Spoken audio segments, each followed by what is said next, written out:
I got that low T. Let's f***ing go. Yo, I'm gonna keep this hair forever, dog. I got no testosterone. This sucks shit.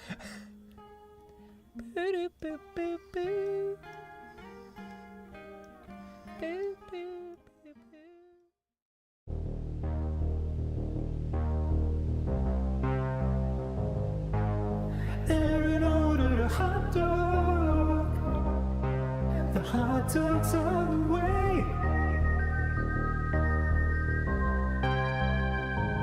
Aaron needs the bullets and the beers to carry over the play. Play with his hot dog.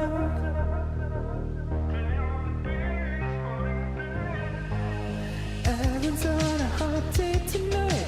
He's gotta get that play tonight with the hot dog. Play with the hot dog. Aaron needs to make a beat. He needs it cause he has low T. Testosterone. That's not true. And has low T. That's not true. Aaron's having a difficult time. The hardest I've ever seen. That's because when he goes to the bathroom, Aaron has the extreme. Cause he has low T. That's something that you made up. Aaron has the extreme and low T.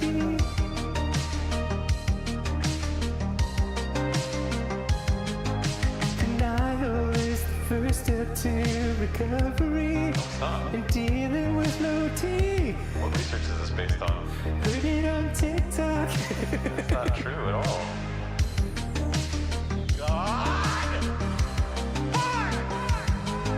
It's surprising that he could be so aggressive with such a low cavity.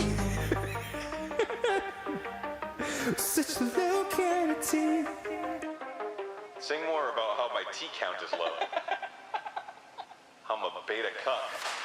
Aaron's having a difficult time. The hardest I've ever seen. That's because when he goes to the bathroom, Aaron has the extreme. Cause he has low T. That is something that you made up. Aaron has the extreme and low T.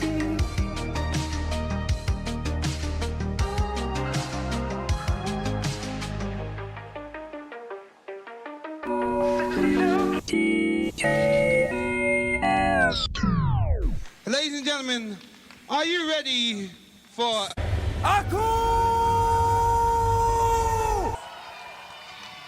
Yeah, he want to hear you. Are you ready for Aku?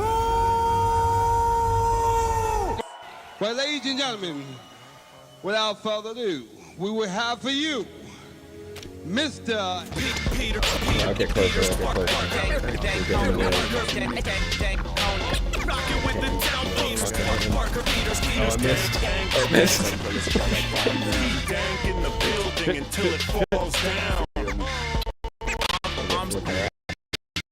Watching this fucking. Hey! Oh, I leveled up and I've got my. Nope, still got my fucking thing.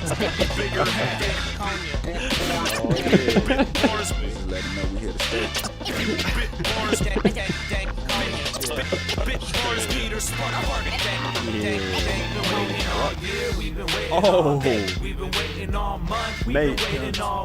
Oh man, you shouldn't have jumped. Oh Jesus. Oh Jesus. Go on, mate. We've been waiting all day. We've been waiting all month. We've been waiting always. We've been waiting for it. Welcome to Danconia. Welcome to Danconia. Down from the pine trees, where you'll find me. No ground underneath me. Since the 90s, Son of a bitch. I'm still kissing the sky, hugging the plan. Still represent the people that the government can. Still blunt in the hand. Your teammate got thrown. Yeah. Oh shit. Fuck yeah. Dude, go fucking Daddy's little ass. Oh god. I don't lie when I spit, I rhyme fast. When can we change one of the countries to a divided kingdom? Where families are in oh shit, I'm in the storm. but they smile in the portrait. Violent divorces, plants in the house, got ants in the That's what I'm gonna do, bitch. Oh, they come. Yeah, like that, bitch. Come down. double the shit. He's like, your teammate drowned now. So the shit is in me to rep the citizenry. So He's running lyrics to upstairs. my vision when it's hitting the beat. Oh Because my I'm god. spitting with the weed. Trust it more, Jet, trust it more. Whoa, so close, man. H3 but not ammonia. Do it again. Now, say my name.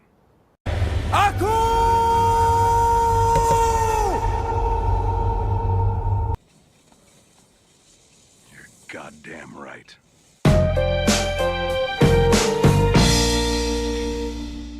Okay, cool. Here we go. I set up a little background listening because there's probably going to be a lot of dead air otherwise. We'll see. There's a lot of things I need to get done. Welcome to the Josh Johnson Show. I'm Josh Johnson, joined by my co-host and fellow stand-up comedian, Logan Nielsen. Logan, how you doing, buddy? So I want to build a new bit. Okay, man, how are you? Which I think starts with destroying the old one. I'm feeling. Wow, okay, that is the bare minimum of being alive. So Yeah. I do feel good. I can't complain. That's good. Yeah, I can't pretend that I'm not very blessed. I'm not. Nothing hurts today. It's just. Right. It's really been. Nothing hurts but this intro, buddy. Yeah. As it should be, you know. Yeah. How do I destroy all of my joints popped in the right way as soon as I tried. It was great. Yeah, the ways that they normally pop and click. Yeah. It's not necessarily ideal, but they're at least staying consistent. That's how all you can ask for sometimes. That's how I know I'm getting older, because now I get out of bed and I just sound like popcorn. Oh yeah. Yeah. No, same. It's rough. When you're now, it's just like, oh, you know what? My knee hurts the regular amount today. That's all I need. Yeah. I just need it to hurt the regular amount. I had a little scare a couple days ago, or really, this would have been last week this happened. Oh, jeez. But so I went and voted last week. By the time this comes out, it'll have been 2 weeks ago. So I voted early. Oh, I did listen to this one every day. Later that day, I decided, because everyone does like the selfies of I voted stickers and shit like that. Yeah. So I just kind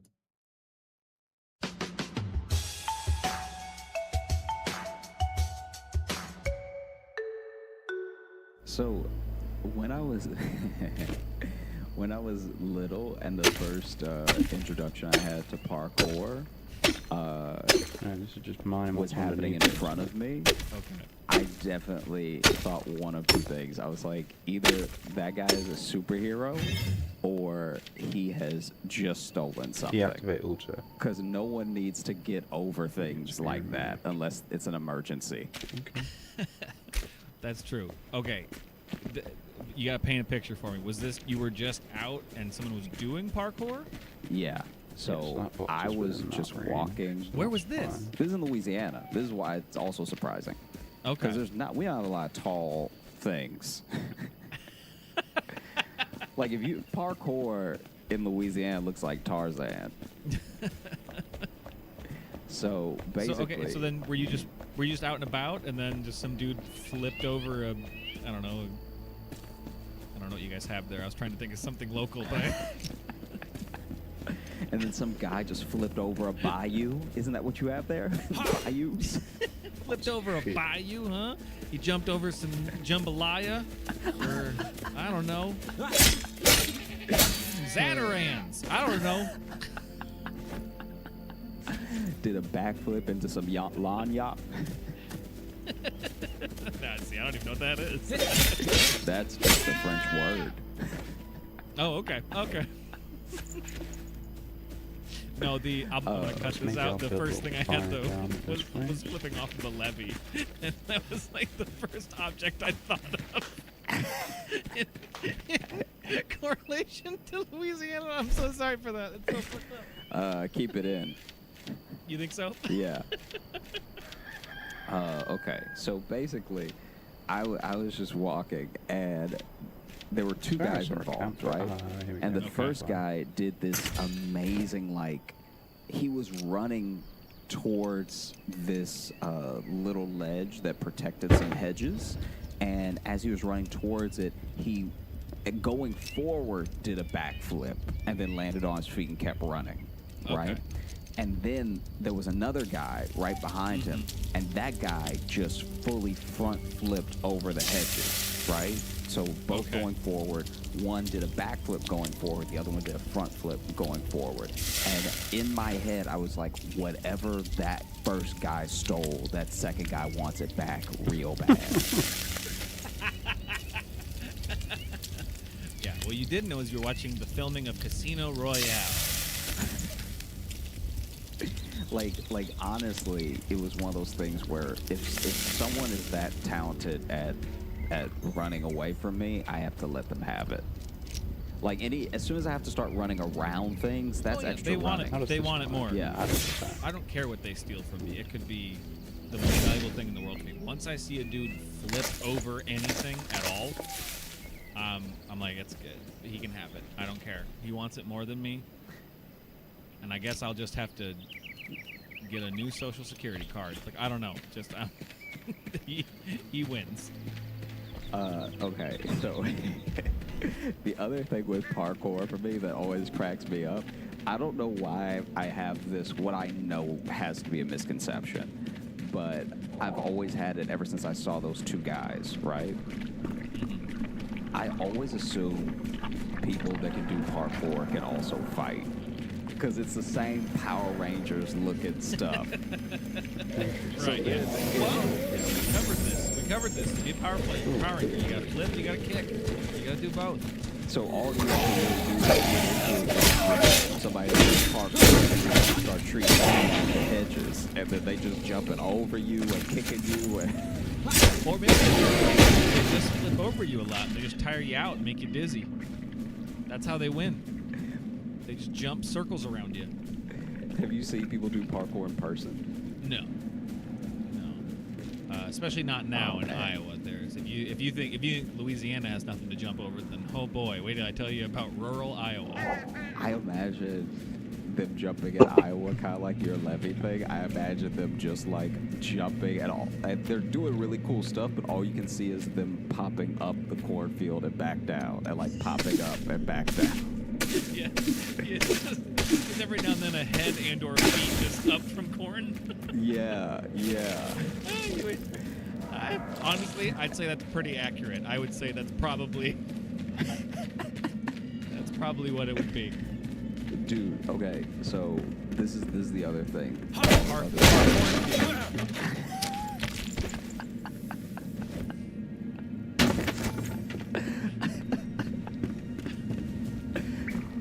The way you said it like a declaration is what cracks me up. Well, and then there's a definite lag in our Zoom calls too, so I had to wait a second to see if you were going to like or despise that joke. You patented it in the moment. Parkourfield.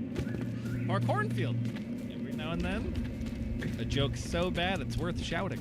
So the other thing that happened, the reason this has been on my mind is when I was a teenager, there was a kid that went to my school that simple thing in theory, but I could see how everything coming together at once made it so terrifying. Okay, so basically he was in his car after school. I don't know where he drove to, but he was like at some gas station or something, just somewhere where he wanted to be parked so him and his friend could smoke a joint, right? So Parkour. Oh God, now you're just a monster.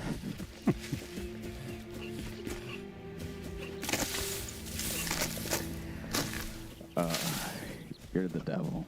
I'd like to take this time to apologize to my friend Josh and to my family who I've let down.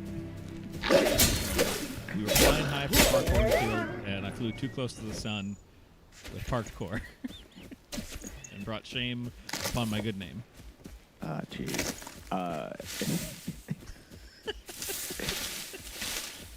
So basically, they're parked.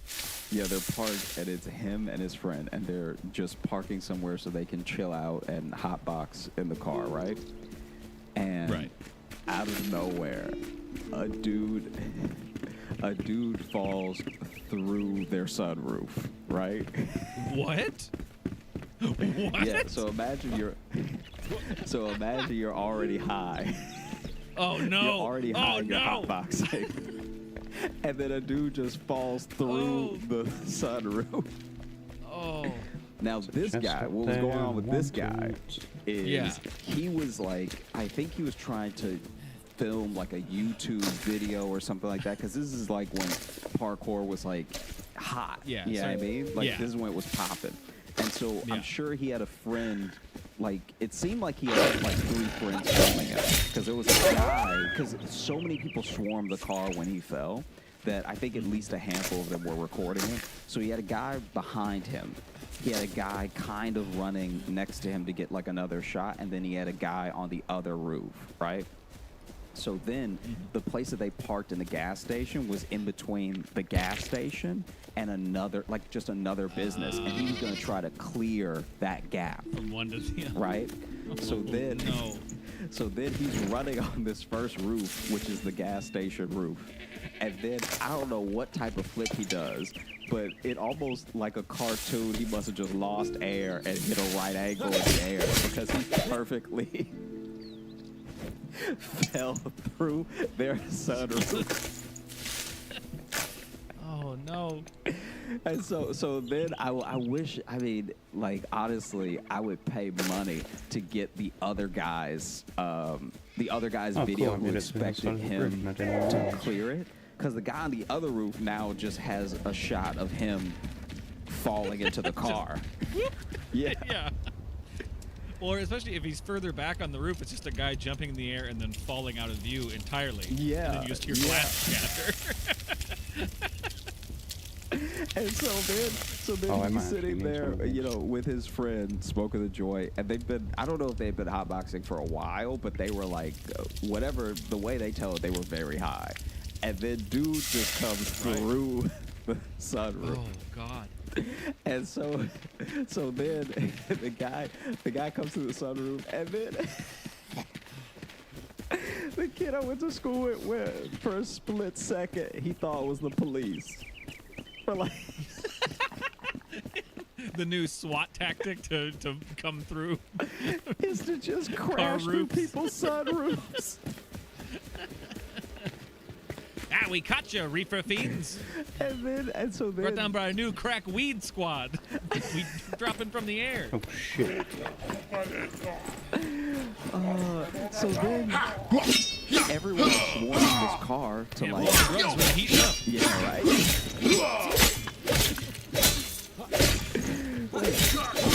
Everyone is swarming this car because a guy just fell into it. But all 3 of them want as little attention as possible. Because the 2 kids are very high, and so they don't want to talk to anybody. Yes. And then the parkour dude is just embarrassed. The parkour dude is like, yeah, I mean, like his arms bleed and stuff like that, but he's still like, nah, I'm good. I'm gonna go. It made me laugh so hard, because it was also the perfect situation for all of them, because they were also so high that they didn't think or want anything to do with this guy. So he didn't have to pay any damages for his left, you know? And then he doesn't get sued by these kids because they're like very high. They don't want a police report with their eyes just bulging red, being like, yeah, he came right from the sky. No, a man from the sky fell into our car. And he had a camera crew. It was like such a perfect scenario. Yeah. Yeah, a perfectly unreportable scenario. Because apparently people were like trying to help him. And he was like, no, I'm good. And they're like, there's glass. And no, I'm good. I said, I'm good. All right. I'm fine. I'm good. Leave me alone. These guys are my ride. They're driving me to my next cool stunt that we're driving to. maybe this was I also just want to say too that since he fell into the parked car, parked poor is now funnier now, and I retract my previous apology. Yeah, you should have just waited. I'm seeing that now. Shoot this guy. But it's also funny because I'd like to believe that you just did parkour away from the situation. Just arm bleeding, flipping. Yeah, nobody help me. Well, but he's probably in pain too. So just ow, ow, ow, ow, ow. Yeah. Just into the distance. And he runs out into the street.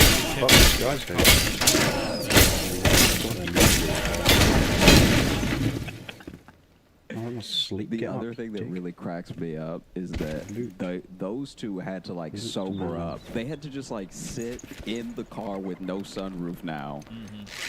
Just let the high wear off, and then go home and explain why there was no sunroof. Because the reason there's no sunroof sounds like a high story. It's that like, no, a man fell. Yeah. No, not from a tall building. Well, what was this man's name? He didn't want to exchange information. He just crashed through, and then he crashed through the sunroof. This is actually this is a real thing, right? He crashed through the sunroof and then got out the back door.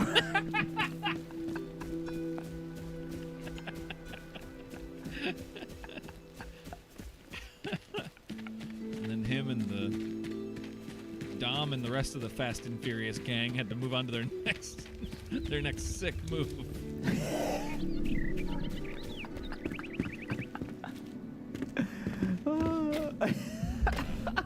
That's fucking amazing. And honestly, I couldn't think of anything more sobering than a man falling through the roof of your anything. If you're high, and then if I was really high right now, and then a man crashed through here, I am sober. I am ready to drive children places because holy shit, that will crack any high. Oh gosh, because it's also so insane because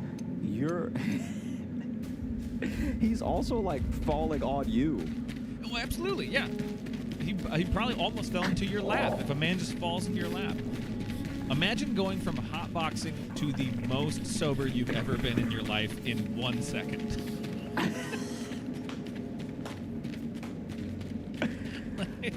To be sitting in your car just be like, fuck, man, just really high, and then smash. And just like, now that is some. You were gonna be driving home fucking 10 at 2, eyes wide. You are sober as shit. God. Oh man. Or it doesn't, and you're just like, fuck. You're like, this is really good. Did you see that guy? Did that happen? Why is it colder in here? Can you imagine too the scenario of you falling through a roof? Two high teenagers, and then someone, Good Samaritan, runs up and it's like, oh my gosh, are you guys okay? Should I call someone? And then in unison, all three of them, no. No, we're good. No, we're good. How about you mind your business? Yeah. Yeah, get really indignant about it. Yeah, we're good. How are you? Since you're being so nosy. As a bleeding man gets out the back seat of your car. Imagine seeing that imagine being one of the other people, seeing a man fall through the roof of the car and then just get out the back and run away. Like, man. The new Batman movie looks sloppy as fuck.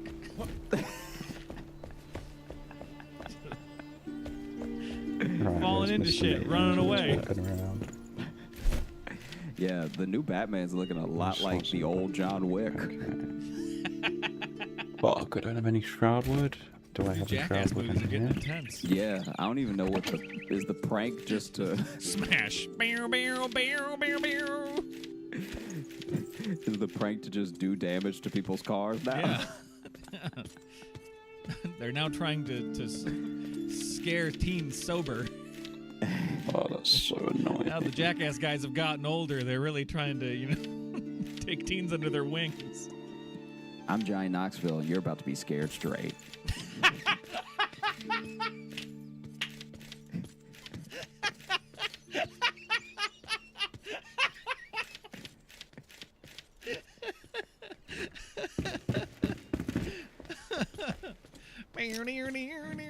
Praise Jesus. All right, let's go.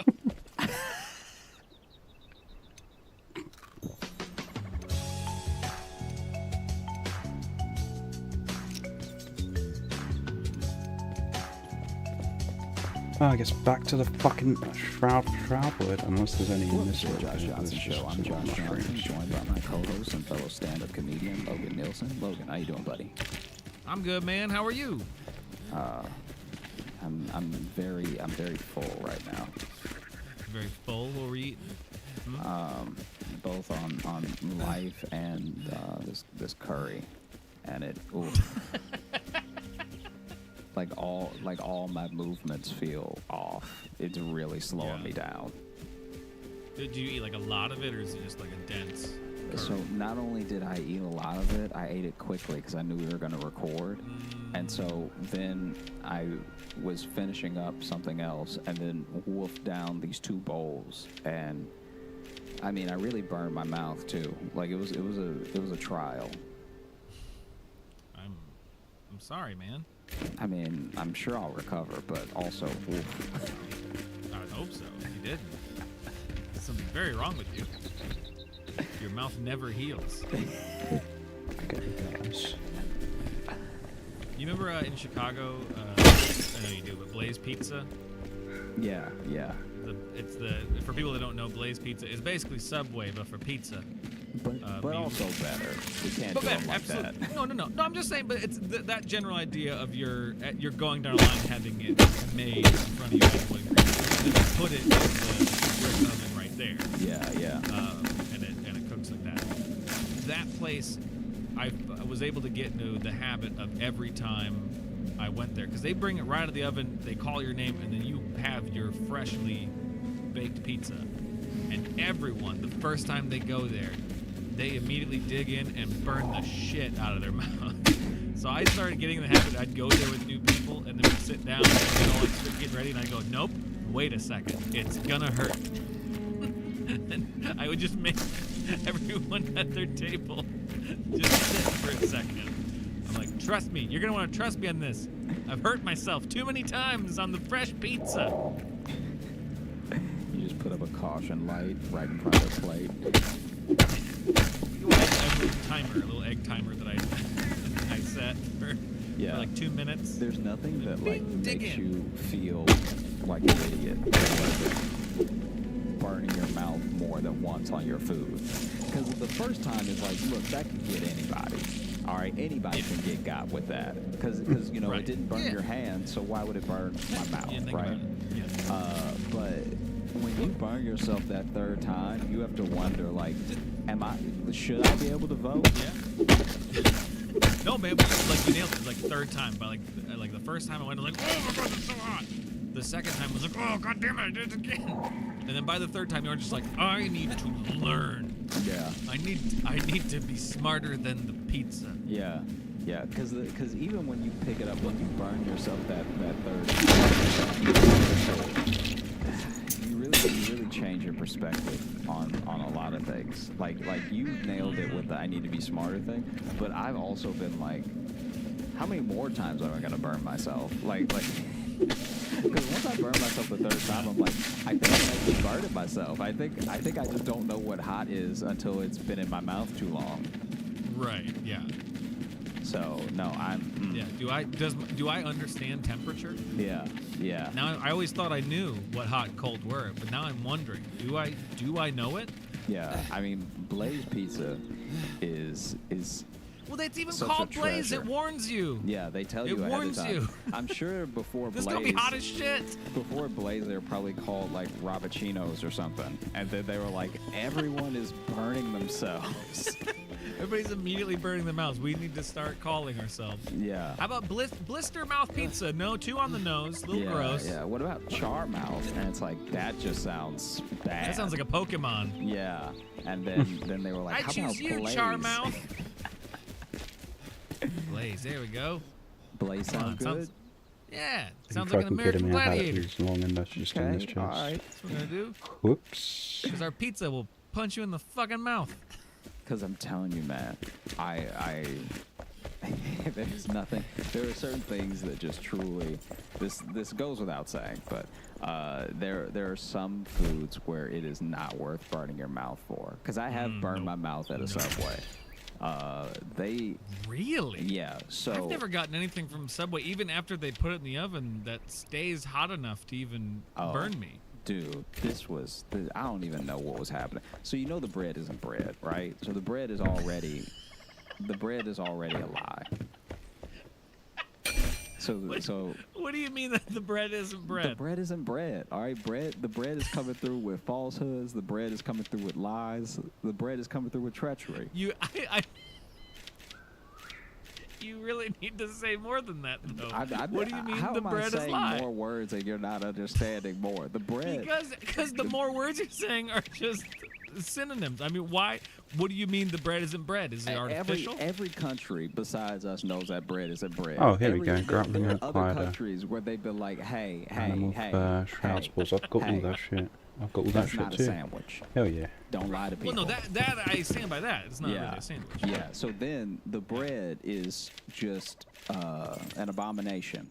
So then you get the bread, right? And the contents of the bread are so mysterious and elusive that I swear to you that I've had some Subway bread that did taste like bread. Then I've had other bread that was like, guys, this is glue. This is just bad. And so I got a Subway sandwich. I had them toasted.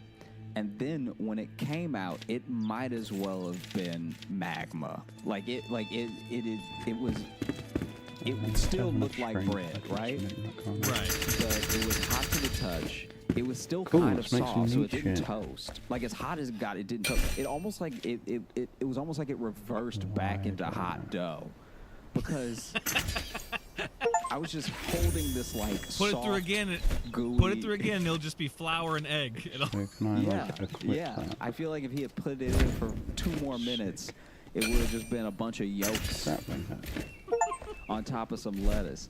And so then I'm holding the Subway sandwich. I bite Do you into use it. eggs in bread?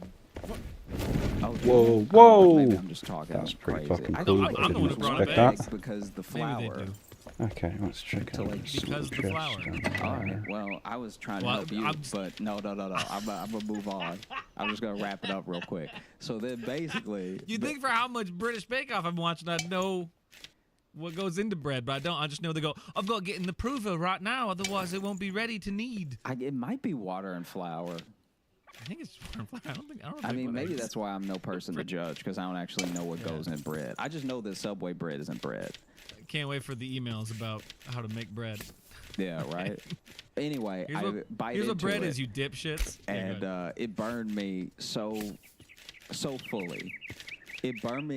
It was one of the first burns that I got of food where I actually tried to spit it out. Because you know how when you burn your mouth, you try to you almost like cough out the steam because you're just like all that stuff.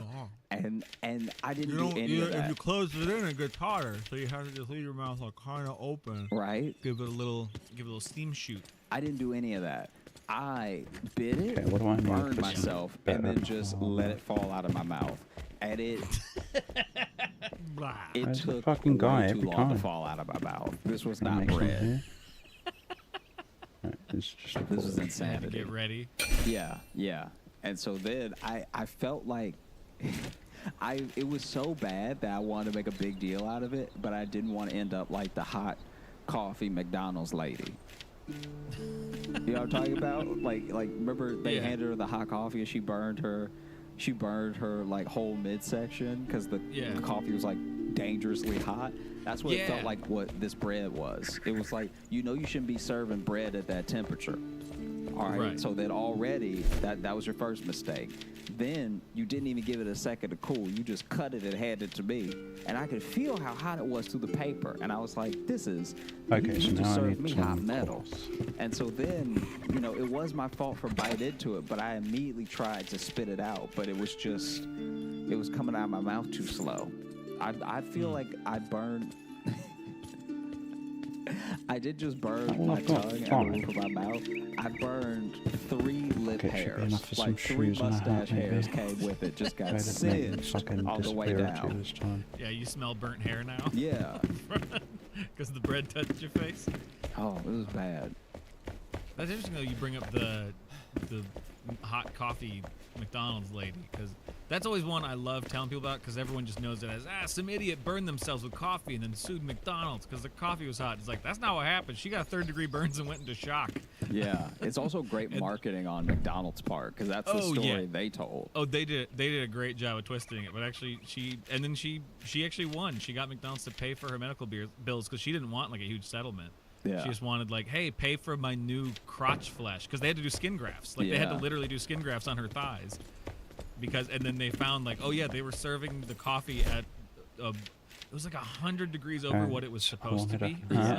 Yeah. But they're like, oh yeah, no one should be handed a liquid this hot ever. Yeah, you might as well hand them a gun. Yeah. A gun with cream and sugar on it. And and so she was in the hospital for like a couple weeks, and then she sued McDonald's to be like, hey, can you help me? It's my skin. And she won. So really it's a story of a lady beating a corporation. Oops. With her singed thighs. You may have to cut this. I'm just telling you now. Okay, great. But it is as terrible as what happened to her was, and McDonald's really put her through the ringer to get that money. They did not make it easy. It was a long, arduous thing. But imagine it to me. In a very removed way, it feels like when my friend's place got robbed and they had insurance, so then the insurance covered a lot of stuff, but it like in order to cover some of the stuff that got robbed, they just basically got money to buy new versions of that stuff, so they ended up having like a new better TV for the TV that got stolen, and the new window panes for the window panes that got broken and stuff like that. And I'm just imagining what it would be like to win that settlement and get a whole new pussy.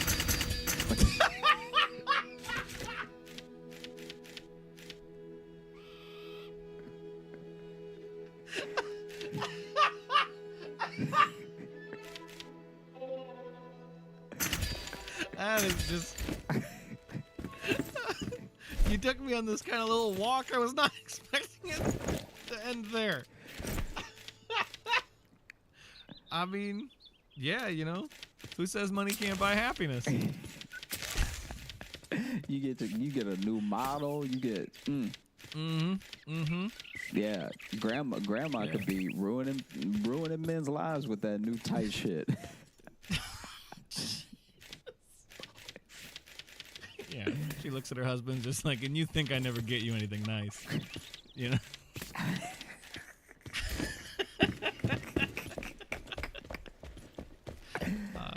It's even worse if the pussy shows up in a box. You know? Yeah, here's your new one. And just like IKEA, it's like missing 2 screws. You gotta send off for the other screws. Yeah. I have to attach the Florbin to the Jorkenkarg? What is it even? Oh, man. Okay. Does this loop just like reappear? So, I have a question for you. Yeah. Do you believe in any sort of like clairvoyance, or like being able to see the future or have influence in any way on predetermined events? You know, like predictions or horoscopes, any of that stuff. I mean, not really. Like, I don't necessarily think there's. I don't believe in psychics necessarily. Maybe I should make my base in like a big But- open space. I don't know. there's some weird shit like I've heard of or witnessed. You know what I mean? Like I've had like relatives that have like weird, like they call somebody and be like, hey, you need to check on this person, and then they go check and like they were having a stroke or whatever, and this other person, like, you know, yeah, my cousin had one of those. It was like, it was a weird one, and like she just knew that someone needed to check on one of our uncles. It's like, so like that stuff kind of like weirds me out of like, and then like really vivid deja vus are super weird because I kind of have them as dreams ahead of time. Yeah. Like I'll have like a dream of something, and then that's where then I'll have the deja vu. Like, this is what I saw, like in my dream. I know the thing with deja vu is like it's just something that can happen often enough that your brain just kind of, I don't know, recognizes it as the same. But so I don't know. That's kind of, I know it's a really non-committal answer I just gave you, but I don't necessarily believe in like looking at a crystal ball and be like, this is what's going to happen. But like, that was Dracula. Yeah, I was Dracula like, why is that a vampire? Shoot down beehives. Call me now and I will read your tarot. Yeah, I think that was my Dracula Miss Cleo, by the Wow, way. So it's talking no, like 2 I can seconds. tell. What about you? What about you? Is that that impression is very racist to people who don't exist. All those Jamaican vampires. Ooh, we gonna get some emails. Y'all out here playing games. Okay. Hey, I just want all y'all Jamaican vampires to know that was not me. Okay. Ooh, you gonna be in trouble. Because I know at least one of them from Twilight gonna come after you. Well, I guess I need to take this opportunity now to apologize to the Jamaican vampire community. No, it's too late. You can't do the apology in the same episode you did the thing. I gotta wait for the backlash, then I gotta... Yeah. I mean, I don't know. I guess I'm glad you don't have Twitter because they'd be coming for you right about now. That's true. Well, you can get a hold of me, man. So just call me now. Oh, okay. We double it down. Okay. Yeah, I'm a bad boy. I'm an edgelord, Josh. Come on. Yeah. No. Yeah. What about you? Believe in fucking psychics? What do you? Here's the thing. This is genuinely, I think, you look at people who look at someone like Usain Bolt, right? So he is one of a handful of people. Who's a Jamaican vampire? Yeah. You're half right.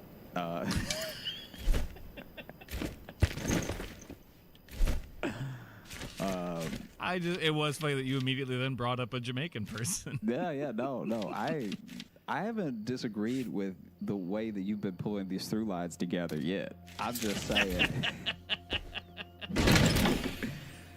One day there's gonna be a reckoning, and you're gonna have to sit there by yourself because I warned you. Yeah, but my dying words are gonna be really great. They're gonna really tie everything up in a bow. So. Okay. Just saying. No, I look at. What about Usain Bolt though? What were you saying? Oh, I just look at people like him, and he can accept that out of all of the people on the planet, out of on the planet, that only those. Is it 8? I thought it was like 7. I thought it was still 7 too, but I think we crossed over to 8. I could be wrong though. It's a lot of fucking people either way. Yeah, that's the other disadvantage of recording this podcast and just sort of talking is that someone could be looking it up right now. Moron. If they've been listening the whole time and this is the first time they think we're morons, then good for us for tricking them for so long. So, I mean, sure, yeah. Whoa. Yeah, that's true. But I look at him and the Olympians at his level, and out of 8 billion plus people can learn that fact, accept that. But then if you tell me that someone has some sort of other ability, I'm like, no way. And it's like maybe just out of probability, maybe out of the billions and billions of people, a handful of people have some sort of feeling or notion or whatever. I can accept that. I don't know if I fully believe in in it as like a science or or spiritualism as something that is accessible to everybody. I think bet, that man, like we've sleep proven through the night, for the it's most that part thing. that the spiritualism in the 1800s and early 1900s was a complete scam, and how they pulled those scams off. But I do think that there are little things I have heard, kind of like what you're talking about with check on this person, and then it turns out they were like, we do have little Night speed times 60. shared experiences of like, oh, cool, so it does speed up the and night. maybe energy is the wrong word, but we do have that about each other. It's like that feeling when someone's staring at you and you can just feel it, even though they were behind you and you had no reason to see them. But for me, some people are more susceptible than others to like just the energies of other people, and I don't mean energies in like a like kind of the hippie way. I mean like the literal energy that comes off of creatures. And it's why dogs are so good at like sensing things around them. So they're more attuned to that kind of electromagnetic field or whatever. People can be more susceptible. Like I think we talked about on a recent episode, but it's like why. It's one of the theories of why some people go to like quote haunted places and they feel like, oh, I feel ill in this room. It's usually because there's a lot of bad wiring around there and they're super sensitive to that. Yeah. And like whereas someone else may not feel it. Sure. So I think those types of things are possible. I imagine. I'd like to think that there's somebody out there who has those sorts of like feelings, like clairvoyance and stuff. But the thing that they can always feel is useless. Like they're just like, oh no, the guy on the bus next to me is about to fart. But then the bus is too packed, so they just have to sit there for the fart. If that's the only shit you can predict, like that's gonna suck. Yeah, that's what I mean. All you can predict are little inconveniences from people. Yeah. Oh, that lady's about to sneeze. I should back up. Hey, well, in this day and age, that's life-saving. Yeah, it could be. You have no idea. My aunt Debbie predicted what time I'd be born at. What? Yeah, my mom went into labor with me and dropped off my older brother with my Aunt Debbie quick, like when they were going to go to the hospital. Like she just started having like the beginning contractions, and they're just like, all right, let's go there. And then just out of nowhere, my Aunt Debbie said, that baby's going to be born at 9:35. And I was. It's a real thing, and it's because of that. My mom. I believe you. Every year on my birthday, my mom calls me at 9:35 a.m. because I'm the only one that she like knows the time I was born, just because.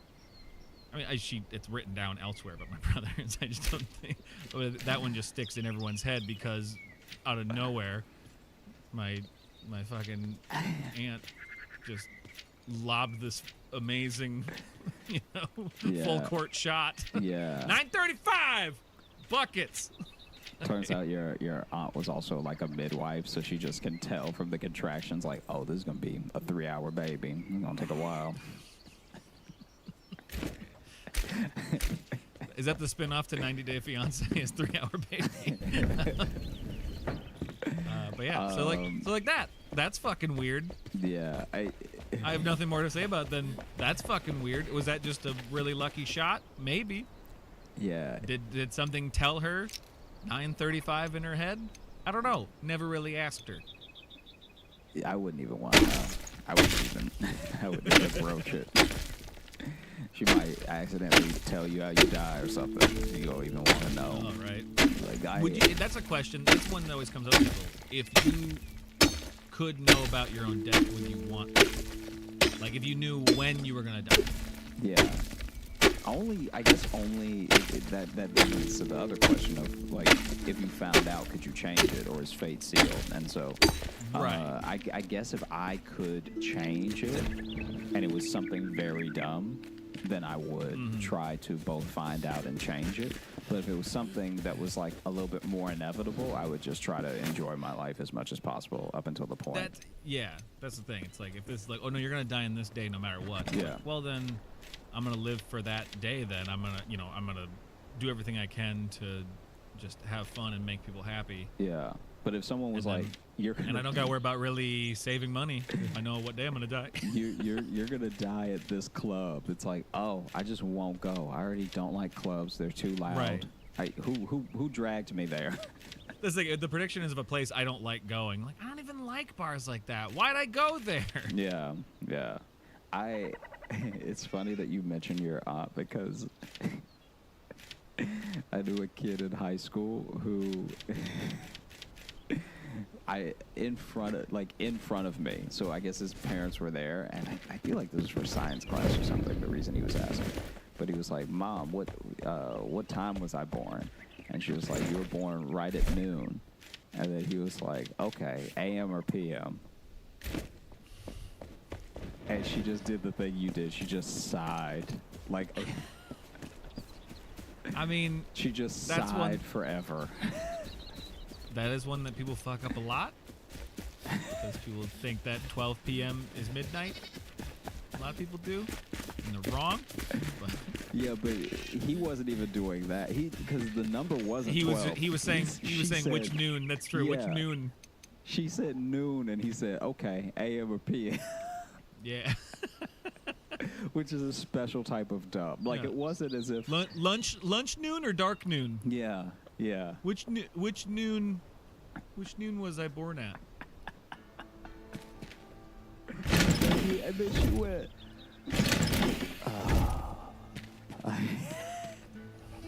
She disowned exhaled him. like it was She then- tobacco, like it was a huge cigar.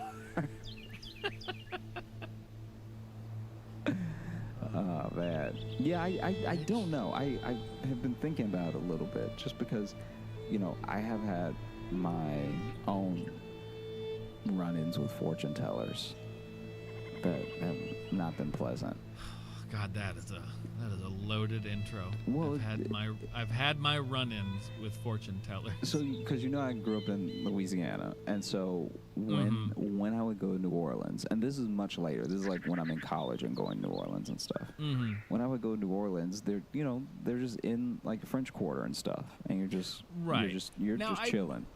As somebody from Louisiana, how big is like the for lack of a better word, the voodoo stuff down there? And I don't mean like everyone's practicing it, but I mean like how much of it is put on for touristy stuff in New Orleans, and then how much of it is like still kind of a cultural thing circling? It is. I'm gonna take a list real quick, and I will be right back. I would say it's closer to 50-50 than you think. Really? Yeah, Okay. because I've met lots of people who genuinely, especially as the movement towards Wicca got big when we were in like high school and college. Yeah. I think that reignited a lot of the voodoo stuff that was in the South. Okay. And so a lot of it, if you're taking a tour, it's put on. Like a lot of it is obviously for sure. put on. But then you do meet people. Like I've met a few people who genuinely practice like voodoo witchcraft, like old religion type stuff. And out of the three of them, only one of them like scared me, where I was like, oh, okay, I don't know if I should be hanging out here. Yeah. Because it is a thing of like, there weren't any shrunken heads or anything, but it's like you do have a lot of dead stuff at your house, and I just don't want to be here for it. Yeah, I mean, just be like dried bugs and stuff like that, and I was just like, I'm good. I don't really need any of this around me, and so I remember I went to New Orleans, and I didn't even want to get my fortune told because I just think it's a scam, right? Mm-hmm. But my friend paid for the 5-minute consultation, whatever thing, right? And so then if I didn't just at least stand there, I'd be wasting it, because it's like he already paid and was like, it's not for me, it's for him. And so then I do respect this hustle though. So then he pays for my fortune to be told, and then the fortune teller lays out the cards, like these are tarot cards, right? Lays out the cards, lays out the last card, and goes, ooh. and then scoops up all the cards and then walks away. And I was like, I think you just paid for me to now believe in that thing, because now I got to track this person down to be like, what did you see? And it's like, what salesmanship? What really keep them coming back for more? Maybe it was like a card that was showing your friend killing the fortune teller, and she's like, well, I gotta go. No matter what it was for the fortune teller to be like, oh. Yeah. Maybe what if just fortune tellers get bored, and so like every 30th customer they just do something like that? Yeah, that's how they break their shift. They flip a card, they're like, you gotta go. you need to get out of here now. You need to go now. So you said that you think fortune teller's kind of a scam. The curbside ones, I feel like this is what it feels like for me. When a genuinely incredibly talented comic has been doing stand-up for like over a decade, and they're still just sort of like chilling at mics and not doing anything else, it's like that level of skepticism for me, where I'm like, all right, like maybe I mean, don't get me wrong, I don't know most people's comedy from anything else, so then if you are really good, I'd love to see it, but like if you're telling me that you haven't progressed in 12 years, then like I don't know if I believe you. The same way that if you really have those powers of clairvoyance and you're willing to sell it for $5 to tell a stranger to go to college, it's like, I don't think I believe you. Now, I want to follow that analogy a little bit further.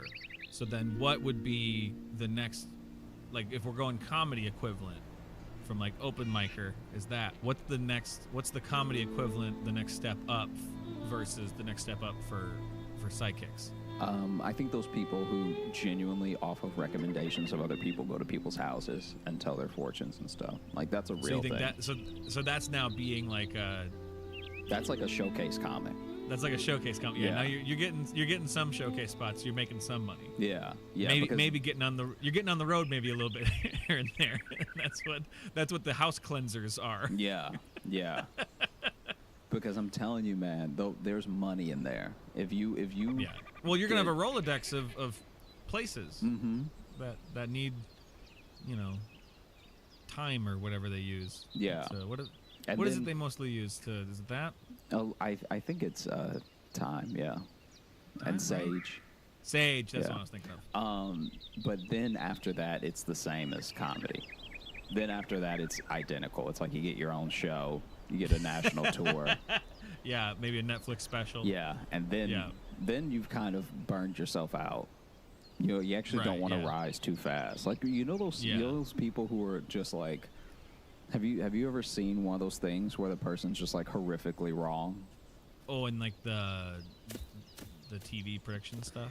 The TV prediction stuff, and like, so especially in the 2000s, there was a huge movement of like almost like akin to back in the day spiritualism, where people would have these like live shows where they would. That's what John Edwards. Yeah, that whole thing. The where he would go to people and be like, I'm getting something with a J.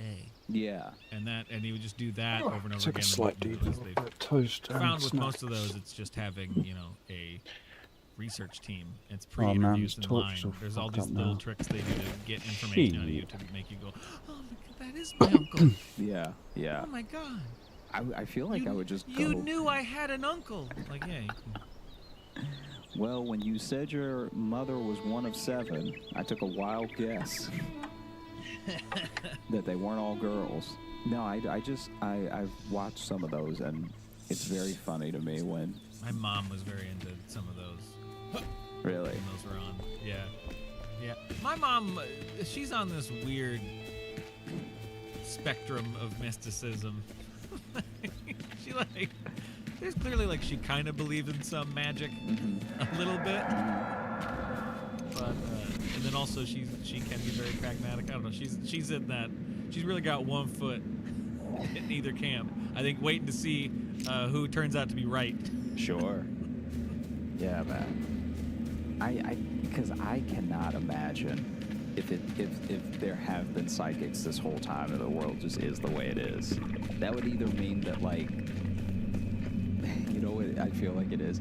I feel like if there really are psychics, and the world is the way it is, they either are only ever using their powers, right down to each human being that has the powers, they're only ever using their powers for personal gain and just keeping it to themselves and taking care of themselves and their family, or they sound too dumb to listen to. They freshly burned their mouth, and so now they're trying to tell everyone, guys, we gotta get out of the building. We got to get. Oh, does anyone else have that pizza? It's so hot. It's so hot. They're about to. Pearl Harbor is about to get bombed. Wait, what are you saying? The Japanese are. About to bomb Pearl Harbor. I need water. I need What are you saying about my knees? No, the Japanese. Oh my God, it's on fire. Why would you cook that hot? No, it's Pearl Harbor. I'm just saying, I feel like maybe they... Or, here's my thought, what if they can predict the future, but then they can also predict that if they tell anybody, they're going to make it even worse. So they gotta be like, I gotta just keep this to myself. I suppose so. That actually would be a dope movie premise. That's an interesting movie idea, right? Yeah, you. The psychic who knows he can't listen to his premonitions, otherwise it will just screw up time.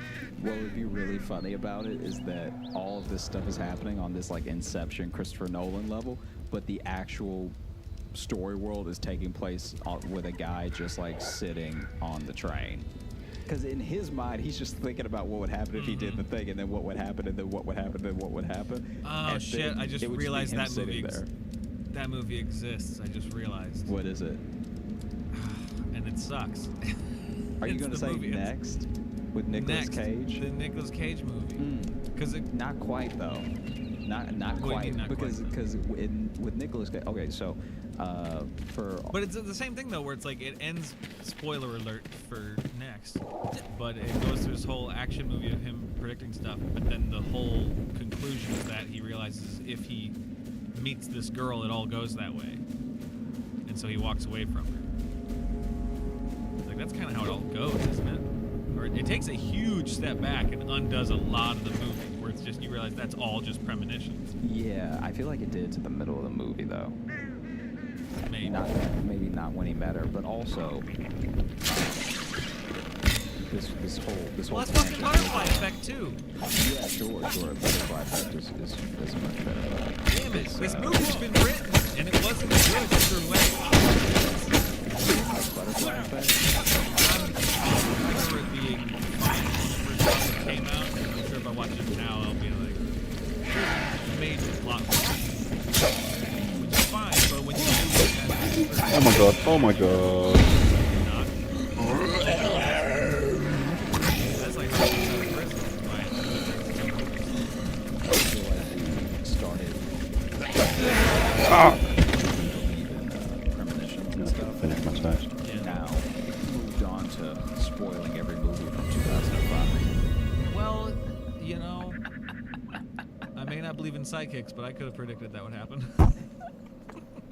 I knew this would go off the rails enough. I knew it. I knew we weren't going to stay on topic. Anybody want to know the international treasure? I'm crazy out here. Hey, I'm holding back right now to going off on the butterfly effect more, so, you know. Yeah, this is honestly the movie version of the air hockey conversation for listeners. This is... I can only imagine if you really thought we were going to go somewhere interesting. And then we were like, yeah, but our movie idea. Someone watched our worst pitch meeting happen in real time right now.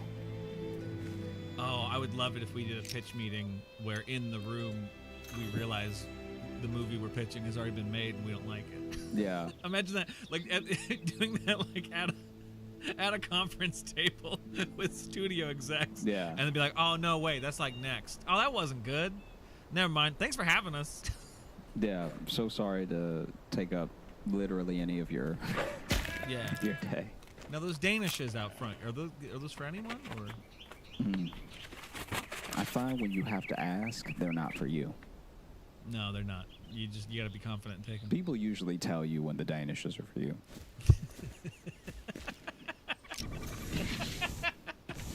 No, I don't know. I've just never been to a place where I could have the Danishes and no one told And me. they didn't tell you? Yeah. Any place that I've seen Danishes and then wondered if I could have one, I was not important enough to have a Danish. I don't know. That sentence just tickled me. That was up there with either be a magnet or don't. It was just, it just had that same energy to it. It's way too many words to put on a t-shirt, though. It is, but I like cumbersome merch. Is that the name of the company? Yeah, that's my new merch company, Cumbersome Merch. We make T-shirts and stickers that are all just fucking heavy. Just everything. It's just hard to lug around. All the shit, they're extra thick. You get real sweaty in them. How do you think? What else? Oh, what were you else gonna about say? magic? No. Segue back into magic. What's up? Oh no, just I did get a fortune cookie one time that predicted the next day that I had. Really? Yeah. How so? What did it say? Okay, so the fortune cookie was, you know, that esoteric language they all use and everything. So that was like, it was like you will. I don't know if I'd call it. It's fake esoteric. Sure, but it's still an attempt at the thing. Like, no, for sure. It's not. It's trying to sound profound when you think about it for any amount of time. You go, that's the most vague shit I've ever heard. Yeah. So Anyway, basically, let me see what my lucky numbers are.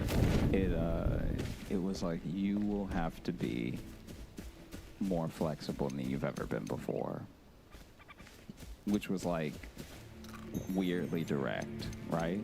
Because it was also that like, either when you're you're eating Chinese food too, getting full. You don't want to think about I gotta limber up now, right?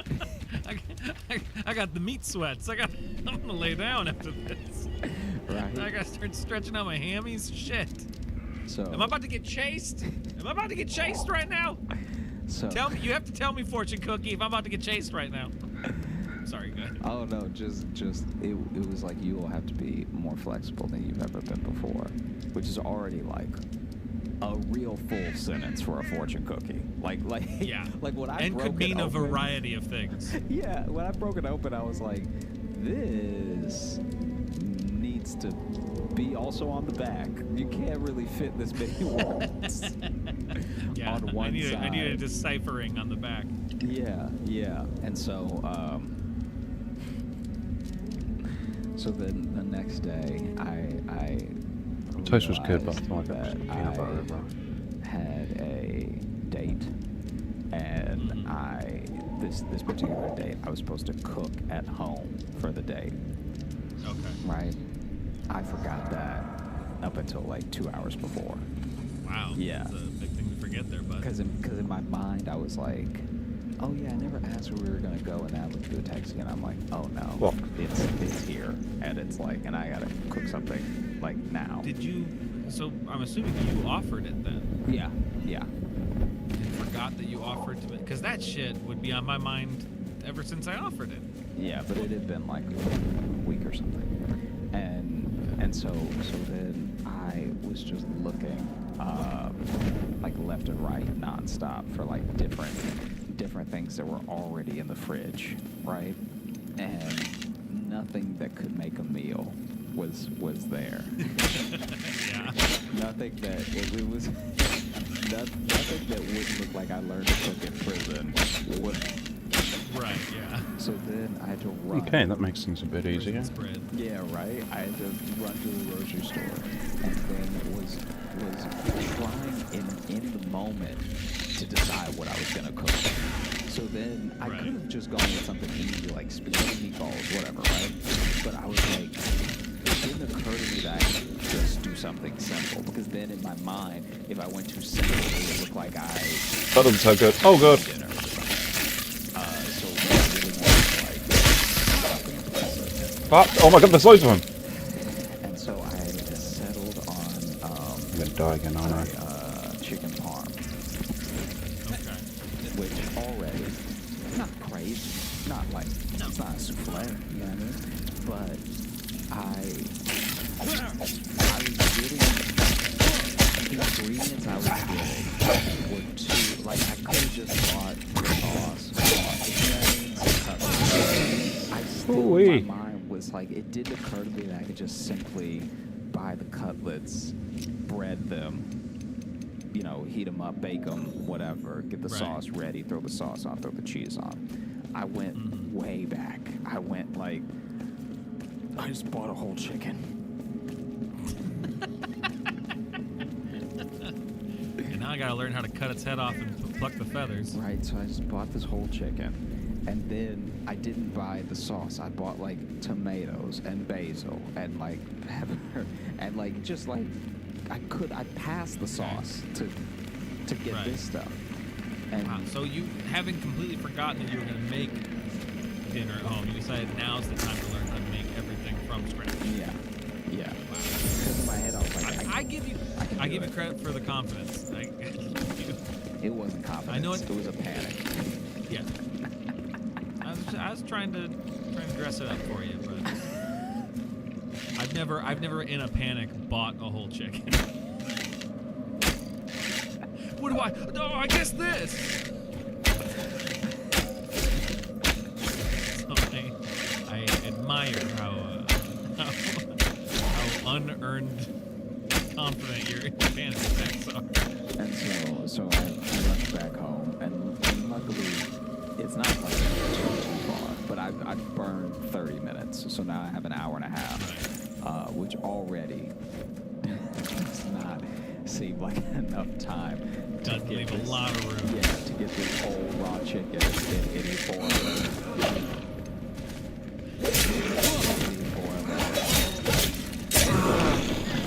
Could still be a bunch of other enemies everywhere. Without poisoning both of us. Right. And so, wait, so did you decide to try to cook the whole chicken?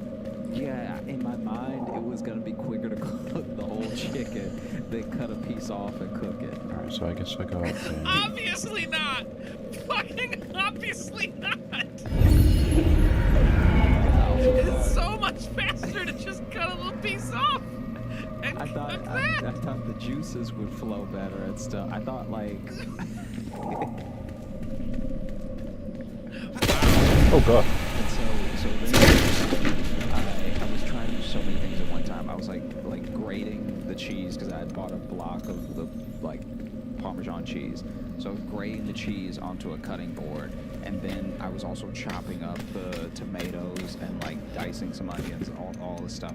And then the chicken was like, you know, right on the stove and everything. And then I don't remember what I was trying to do that I had to move the chicken, but basically I was also trying to make this like appetizer that was also breaded, so maybe it was like mozzarella sticks or something. I was trying to make something that was like that also breaded. Dude, jeez. Yeah, this was a bad idea. And then I ended up moving the chicken, and I'm now really glad that my panic attacks are I just kind of sit down and freak out for a while and don't decide to just plan a 3-course meal from scratch. I'm glad I panicked differently. 3 courses, please. So anyway, This feels You already like got a very apps in a whole dangerous chicken. place. make more room because the kitchen was not like a real kitchen. It's like a half kitchen. So then I opened. Where was this at? Was this in? It was in Chicago. This Chicago? Yeah, this is. Chicken from the stove to the fridge, and the fridge door is just staying open because I'm just in and out of it, like grabbing stuff, putting stuff back, everything. I am trying to.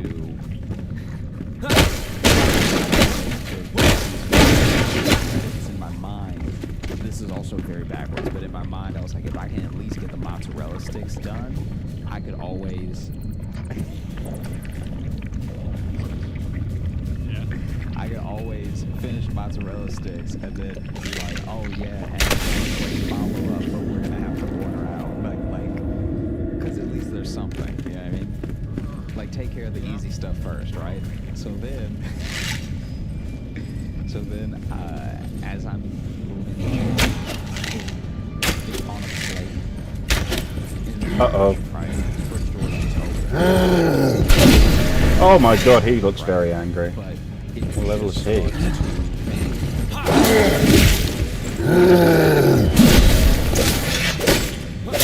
What's up there?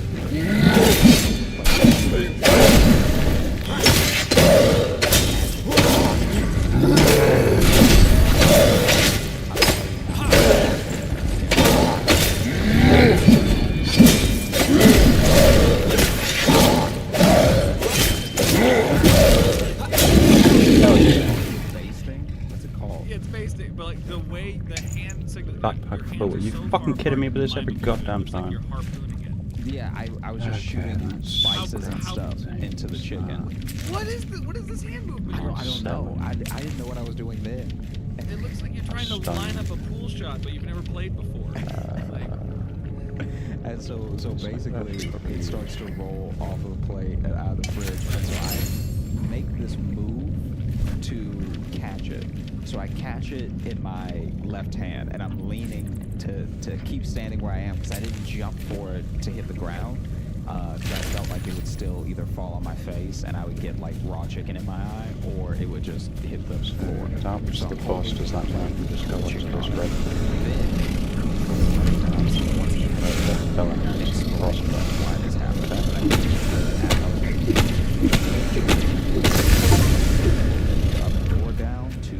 Mozzarella sticks in. So now I've got my chicken in my left hand extended out to one side, and the doors continuing to fall. Now, like I said, I mentioned this in previous videos. My studio was not made for people to live in. Okay, so if you pull the oven door all the way down, it like that is the kitchen. Like you now have to step over the oven door to like move around, right? So then I think that's a lot of studios, a lot of small apartments. Sure. We do one thing at a time. So then I catch the oven door with my foot because I'm still trying to keep like room for myself in this general kitchen area. So I'm holding the mozzarella sticks in my right hand. I'm holding the raw chicken, and I'm holding the oven door halfway. Was that not actually crowd?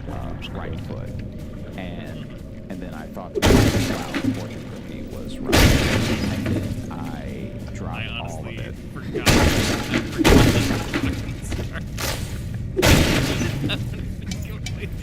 And you just tried to blow past it. I'm just like, yep, I had to be very flexible. Anyway. Yeah, I mean, I ended up dropping the chicken on the floor. Okay. Yeah.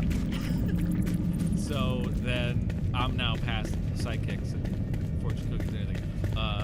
How'd this day go? I mean, not well. There was nothing to eat. Did you even get the mozzarella sticks done?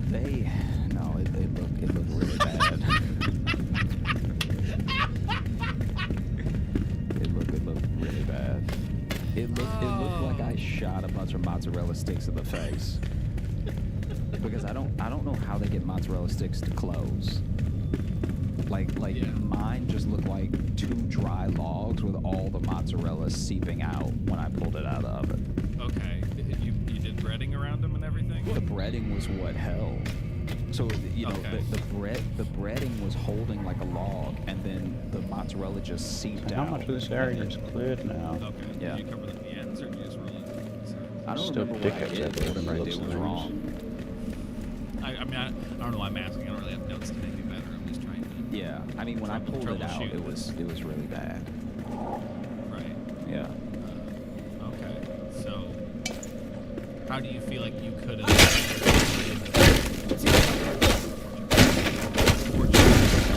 Warning. How do you feel like you could have used that warning of tomorrow? You'll have to be more flexible.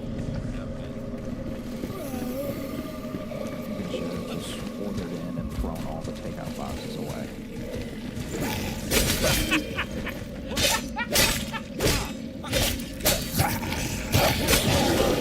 Yeah, 100%. Is what I should have done. Now I bought a whole chicken, dropped it on the floor, and everything was squeezed out. It was like a firework. like a poultry water balloon. Yeah, because it hit the ground too hard, so then it just exploded in my kitchen. So that's the other reason I didn't get anything else cooked, was because I spent that whole time that I had left cleaning up the walls and the floor, because amazing chicken parm is gonna smell raw chicken juices all in my kitchen. Oh man, my favorite thing about this. Start with any topic.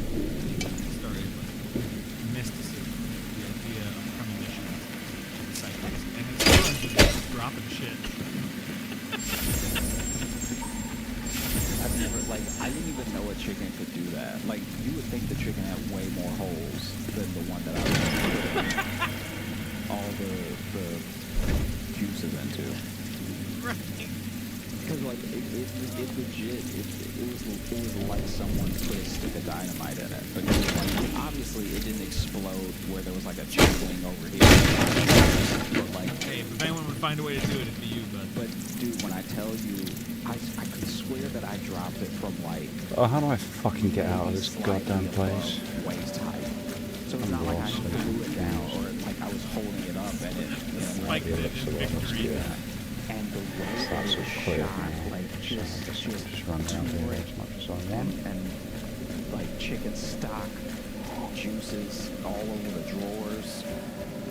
Like, my sink wasn't... Like, I had to clean my sink because it, like, some of it, like, was it got everywhere. It got, like, in the fridge door because the fridge is still open. So now there's chicken juices the fridge door. I was so angry. I was so upset because at the moment that I caught everything, I really felt like I was styling on life. Right. Because it's like, ooh, I caught the chicken, I got the mozzarella sticks. On my other hand, I got the oven door. Like, I felt like, you know, I felt like a single dad. You know what I mean?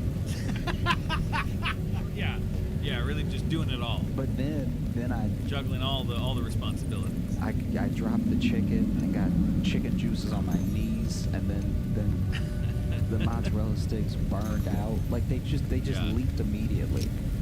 Right. And so then I just had a bunch of chopped tomatoes on a cutting board next to some Parmesan. And a sheet of melted mozzarella. Yeah. I didn't even have, like, if I had lettuce, I could have made, like, some sort of, like, caprese salad or something. If I didn't even have any lettuce, I didn't think to get any.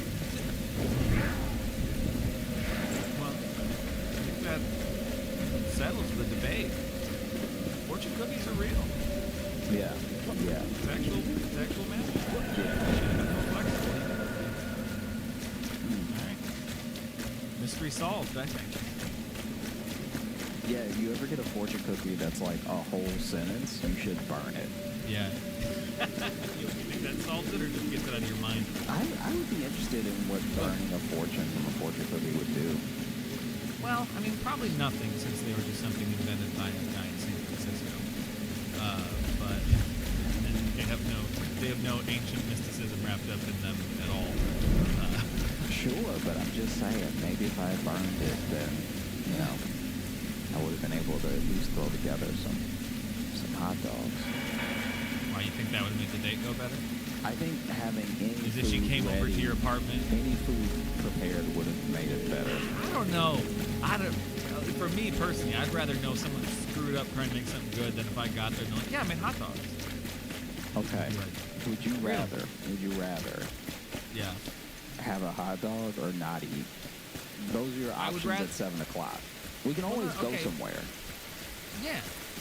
So we can always go somewhere. I'd rather do that than have apartment hot dogs with a person I'm trying to get to know. How are apartment hot dogs worse than... You said that like they're worse than like baseball stadium hot dogs. When you're going to someone's apartment expecting dinner and that's what they have, that's just a letdown. Because you don't even have to like cook those. Can I tell you though? Can I tell you right now? Yeah. Just look, I'm just trying to be honest with you. Let me tell you right now. You sound a little bit like a gold digger. Okay. Oh, okay. All right. Because I'm out here trying to do my best. Okay. Yeah. I already and told you're you throwing I bought chicken the to the whole ground. All right. I already told you. So all that's you left. bought the whole chicken. You had no idea what to do with it. you know. No, see, this is how you get you do that. You try to vamp, find something to say back. You know I'm right. No, I'm right. You're not right though. You screwed up by buying a whole chicken and having no idea what to do with it. That's on you. That's your fault. Look, all I'm saying is, if I attempted to cook you a nice dinner, right? Then you want to come over to my place and scoff at my apartment hot dogs, as you called them. 900%. Scoff at them to your face. I'd eat the hot dogs and be polite. You know what? And then we'd never go on another date. You're trifling. Unless you were like, trifling. unless we really hit it off, Josh. We could really hit it off. You're trifling. Yeah. Yeah. Because I'm out here doing my best. Okay. I hope you like your dry mozzarella sticks, because apparently your standards, I can't beat them. So let me give you what I got, which was the crispy, burnt, breaded part of the dry mozzarella. To go with my floor chicken. Chew on that. Yeah, you really got me, bud. You really dunked on me by making me eat the food you fucked up. You really got me.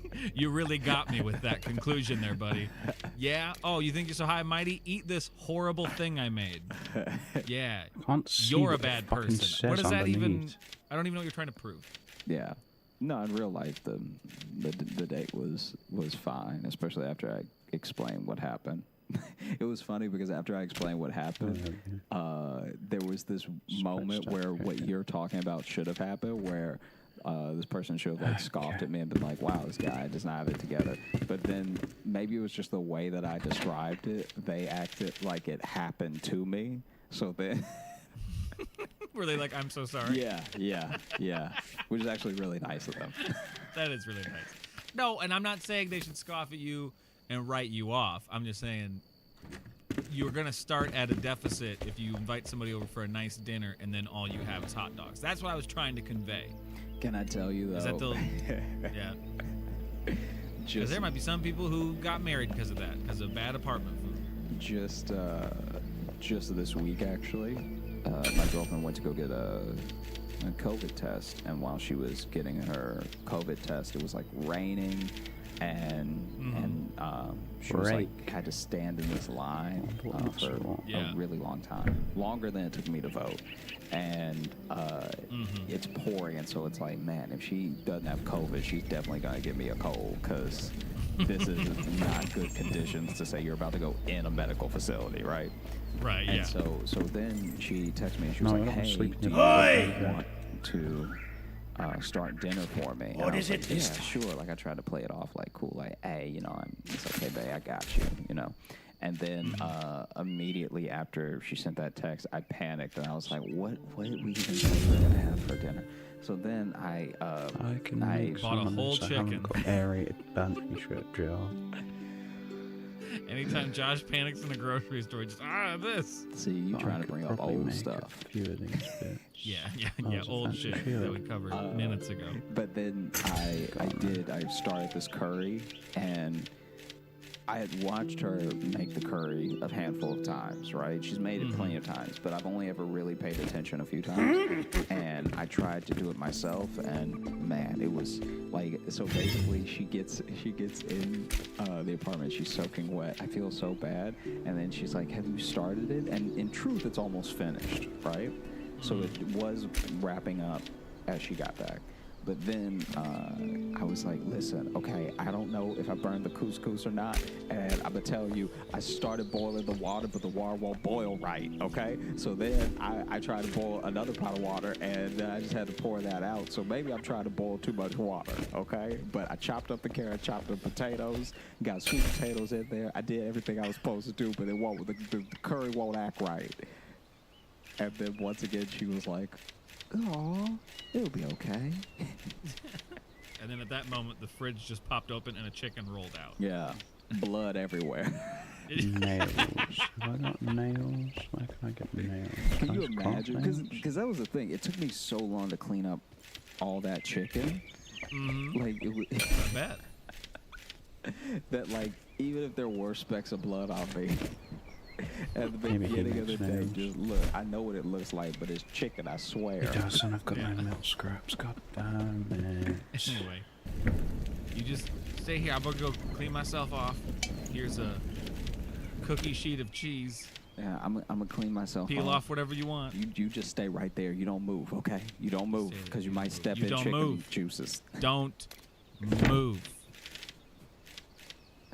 And then she looks over in the corner, and there's just a chicken laying in the corner like it's been shot in the face. Oh, I thought you meant the cooked chicken. Like you didn't even pick it up. You just pushed it to the side to deal with later. No, it wasn't a cooked chicken. It was Okay, raw. got a new small chest. Right. Yeah. Let's put that down. Should have been more flexible. Fuck you. I guess this is a good one to put. Just like here. Thank you so much for listening to Josh Johnson Show. If you want to follow us during the week when we're not doing the show, when we're just living our lives, you can find us. What?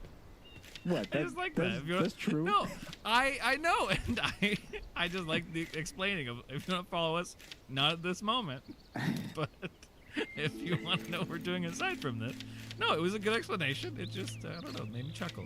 Where can they find you, Josh? You can find me on Instagram at Josh Johnson Comedy, on Twitter at Josh Johnson, Facebook at Josh J Comedy, and YouTube at Josh Johnson Comedy, where we are going to be posting full episodes of this very show. And if you're looking Might for even be Logan, this one. Really depends. Really depends how Logan's editing goes. Maybe this is one. We'll find out. Yeah, if you want to find me, I'm on Instagram at Logan M. Nielsen. And if you want to email us here at the show, you can email joshjohnsonshow@gmail.com. We're actually coming up this next week. We're trying something different. Instead of our Monday minisode, we're doing a little mailbag Monday. So we're actually going to be answering some emails and talking about some reviews there. We're going to try it. We're just going to see how it works as a separate thing, because we're getting a lot of emails. We want to keep up with them and give you guys your credence, because we really, really appreciate you guys reaching out. We're continually amazed at how many people we get reaching out to us. It's fucking miles away. And I'm going to Oh, say yeah, this it's one, not far. we haven't mentioned this in a while, but our theme Can I music fast is track by it? Brad No. Kemp. He's a great music producer, and he's part of a hip-hop comedy group called I guess I Handsome can just Naked, go and they have a straight new across the podcast bridge. that they just started. It's on YouTube. It's called Triple Teamed with Handsome Naked, and you can watch that. And eventually, I'm not sure when, but me and Josh are both in separate episodes, so you can find us there. But I wanted to give him a shout-out because his music's great, and it was a fun time. And now I'm going to be done talking. should I stop recording? Can you make arrows?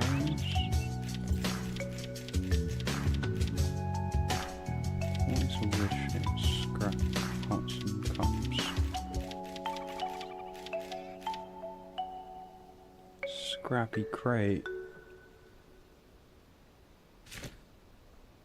And literally everyone else starting to do it. It's like when people move to New York, and it's like some people do move to New York and make a big splash because they have the right attitude and stuff, but I think that other people move to New York and, they, by their own standard, kind of fail for a while because I think they expected New York to realize they had arrived or something. And it's like that's the same thing with the pursuit of the arts. It's like there are some people who, from the get-go, make a very big splash and make all the right moves, and then there are other people who are like, but I feel like I've done some of the best paintings already. Why won't people just pay thousands of dollars for them? And it's like you have to have a complete mindset when it comes to these things and know that everything, if very few things, but everything is not a meritocracy. So, make sure you're doing it because you really enjoy it, because you may not see the fruits of your labor for a long time. Yeah, and I think the biggest thing to focus on, even if you feel like it's not, the money side of it isn't there when you want, because that's going to go up and down when you do jobs like this. You're going to feel, oh, I figured it out, and then also you're going to have time to feel like, oh, no, is it over?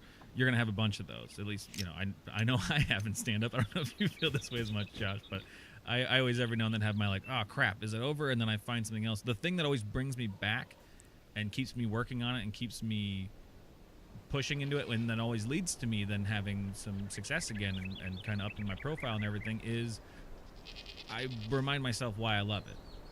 I know that's a corny thing to say, like, make sure you love it. And, you know, if you love your job, you never work a day in your life. Like, that's not true. You're going to work very hard. But if you continue to love it, though, the toll of it being a scary career choice lessens and lessens.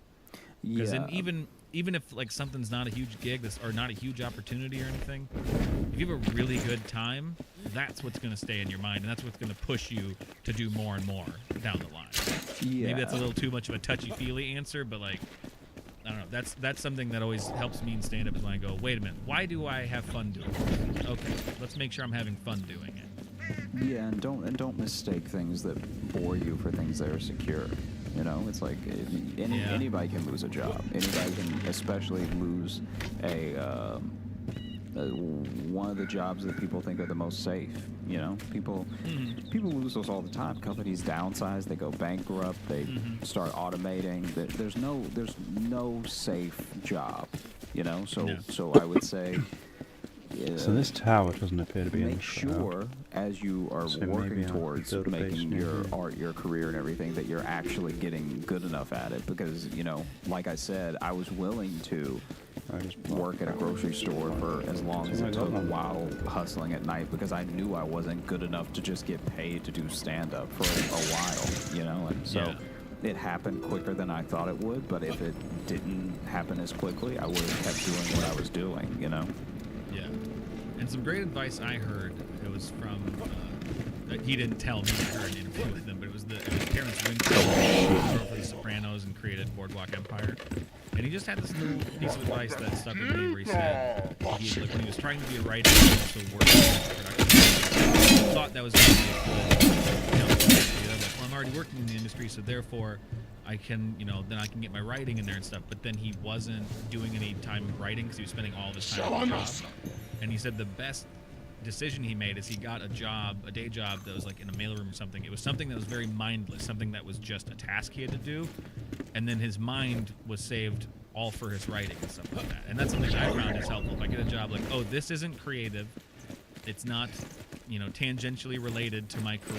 It's a thing I can just do. It's task-oriented. It get done, and it saves my creative mind for my art later. Because if you're just tired and your brain's worked out, you won't be able to do what you want to do either. All of the time. Yeah. Oh god, that doesn't look good. That's too. If you want to start, pursuing the thing, but you're worried about money, get a 9 to 5 that you can do in your sleep. It'll be boring. I know it's not your passion, but you'll be able to make money. And still, there's also something too, just feeling like you've got something done in a day. Sure. Even if it's not creative, you're just like, I went to work and I did work. Yeah. Hooray! You have your energy, creative energy, for the artistic thing, the less classic thing. You spot some compellers. The mark of a hidden tune. Energy for that then. Well, thanks for those emails. If you want to email us for Mailbag Monday, we're testing this out. So, but we love your emails at joshjohnsonshow@gmail.com. And if you want to review those 5-star reviews from Apple Podcasts, we read them. So, and I guess let us know too what you think of Mailbag Monday. I don't know. We're trying it out. You got anything more? Yeah, if you could tell a friend, that'd be dope. Oh, that'd be great. Yeah. Tell a friend about the show. Yeah, just tell a friend if you like it. Tell tell a friend about the problems with the show, and then have them listen, see if they agree with you. Yeah, get some friends to settle on the is Logan bad debate. I thought there was an apartment, but you guys decided to sit in his bedroom. No. It's a dorm. I'm just helping paint the scene, buddy. You're good. Yeah. And so basically, I shown up to Tyler's dorm room, and then Dobbin answered, and he was like, "Oh yeah, Tyler's not here yet, but I guess if you want to wait for him, are you going to the concert too?" And I was like, "Yeah." He's like, "I guess if you want to wait for him, you can wait here." And so I sat down and waited, and then he was sitting on the bed, and then I don't know if he said something or he did something where I was like, I'm not going to let this dude intimidate me, all right? I'm going to do something crazy, to show him I'm not scared of him. Okay, so this one you're doing on purpose. This one I did on purpose. The previous crazy was just you. This one, though, is an intent to be crazy. Okay. Yeah. So then, Kanye's 808 Heartbreak had just come out, right? And I worked at the college radio station, so I got an early copy of it. Okay. So as I was listening to it, I played it loud and I sang this one lyric because I was like, oh, I need to get it right. And it's the thing from Say Will, where Kanye's like, when I grab your neck, I touch your soul, right? And so then I like just sort of low sang that. And David just stared at me, and I stared at him, and I was like, I felt like I should have said something, like I should have said, like, what's up, you know, but like I didn't say anything. Then he was like, you know what? I'm not gonna let this little dude intimidate me. All right, I'm tired of this question, and I'm gonna show him I'm not scared of him. So then we both get a text from Tyler, like, hey, I'm not coming back to the room, just meet me there. So then we head out together, and we head out together. The door room, like he's locking his door. Oh my god, they're metal. And what happened? Oh, I think a mosquito bit me or something, because like I'm really itchy all of a sudden and everything. And he just looks around, eyes wide, darting, and then sees the mosquito and goes, my friend! And then he punched the wall as hard as he could. And then when he moved his hand, there was a dead mosquito on the wall. And I was like, oh yeah, I don't want these problems. That's terrifying. And now, months later, when we're actually all friends, like me, Eric, Tyler, Donovan, we had this conversation where I explained why I did what I did, and he explained why he did what he did, and it all made sense after that. No, it did. I can tell you right now, it did not make sense. It did. It wrapped it up with a bow. The story is perfect. Absolutely does not. It does not wrap it up. It landed perfectly, like a plane. Well, they do most of the time. So wait, and after he punched the mosquito, then you were... Because all you said was, oh, I don't want these problems. Were you guys like friends after that, or do you just decide like, oh, I'm not gonna try to intimidate him with Kanye lyrics anymore? I'm gonna give him some distance. Like y'all, you just crazied each other into friendship. This is two people enacting Stockholm syndrome on each other. Like you guys held each other hostage with your separate crazy. Yeah. And then I guess we're friends now. Yeah, because I feel like we still weren't friends for maybe 1 more weeks after that happened, because I was like, when he punched the wall, I was like, oh wow, oh geez, he shook the wall, like he's a big man, and then when he moved his hand and the mosquito was there, I was like, because he didn't even say like got it or anything, like he didn't even say like, he was just like, he punched the mosquito and then was like, let's go. And so then I was like, yeah, this dude is crazy. I don't want to have anything. This is terrifying. And then maybe after a week or so, when we were all hanging out and were realizing we were becoming friends, like we were realizing that we meet up after classes and we spend most of our evenings hanging out, that we were like, you know what's crazy is that you know what's crazy? Everything we fucking did. Wasn't that crazy? That thing you did with the Kanye lyrics was super weird. Really weird thing to do to another human. Yeah, but I had explained why I did it, which was like, look, I couldn't just have you being taller than me and like running around here. I know it'll sort out this height difference. That'll really sort out the height differential. Problem solved. Because I'm gonna say when I grab your neck, I grab your soul. That'll knock him down about 6 inches. That'll do it. Yeah, because crazy has no height. Exactly. Oh man. Well, I'm glad you guys made it. So I'm guessing this place is some sort of puzzle. I'm glad that we made it. I'm glad the neighborhood is happy. I'm glad that, you know, I'm glad they're still doing burnout. They still have gas money. Yeah, I heard that going again. Biden-Harris 2020. We out here. There's a thing. You know, we've been getting a lot of emails and like people just saying they appreciate my genuine concern for your stories. I'm excited when we start putting up the video elements that people can see me in real time struggle with some of these stories. Because all I get is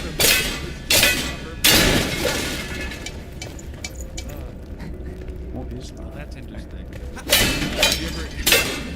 I thought you were not became like kind of fast friends. Did you ever have any moment where you thought you'd have to intimidate me?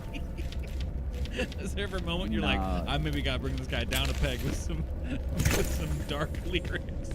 Whispered No, line. you only got like 2-3 inches on me, so I think we were Gucci. Ah, some buttons may be out of reach. Okay. Nice. Primal thing. It's like I have to. Oh, this is show so this annoying. person I'm Constantly scared fucking of them, backpack boo, backpack and boo. I'm just gonna be crazy. Guess this sucks. So let's No. just straight up. Okay, so that's I that. mean, you're right to an extent, but just not the way you're saying it. Because I do when you meet people like that, you do want to let them know, like, you're not going to take their shit. But, like, I don't. It's just your tactic that's really throwing me off. Is they just like, yeah, you know, I'm going to put on this song and I'm going to say this one lyric.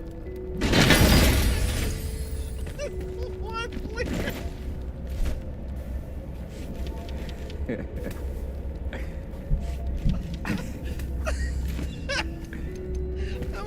gonna mutter.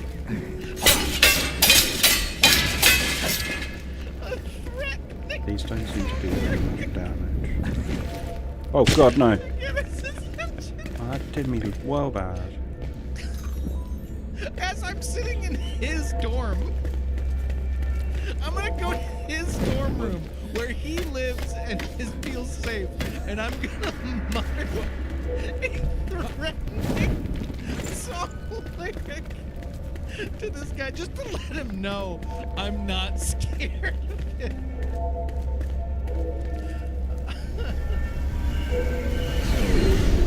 I should also point out that he actually hadn't done anything expressly intimidating until the mosquito thing, which was kind of after 2 of my things. So, you know, in retrospect, he didn't do anything wrong. No, you came out slinging it crazy, bud.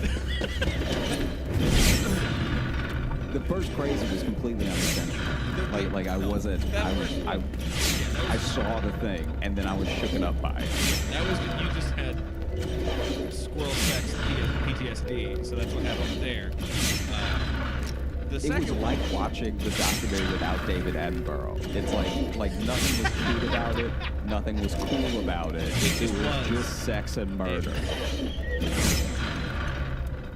Is there a button for this that I didn't see, or if I just really quick on it?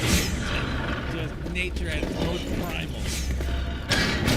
Someone's gonna get fucked, and someone's gonna get got. That's how it goes in these nature documentaries. Oh, Jesus. That looks hazardous. Let's check this route. Yeah, okay. I don't know how much more time it's gonna walk me through this. What caused you to do the Kanye thing? What made you... I don't remember if he had said or done anything extra. I think I just felt his vibe off of that cafeteria moment, and then I was like, how separate were these? Like days. Okay. So yeah. You walked into his dorm being like, oh, there's a switch here. he's still here. I better threaten him.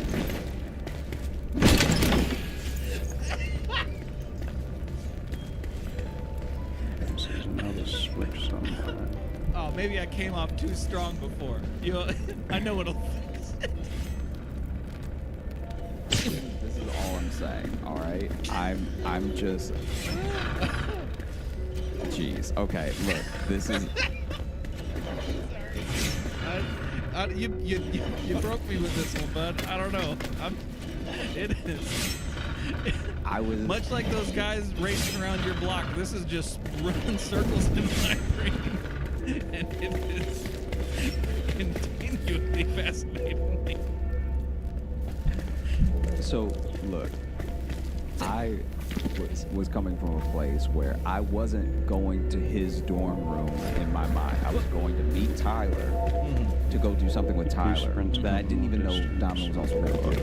So then in my mind, I'm not just sitting in his room to intimidate him. I'm sitting in his room, and I'm like, all right, if we're gonna keep both around Tyler, then like we must fight.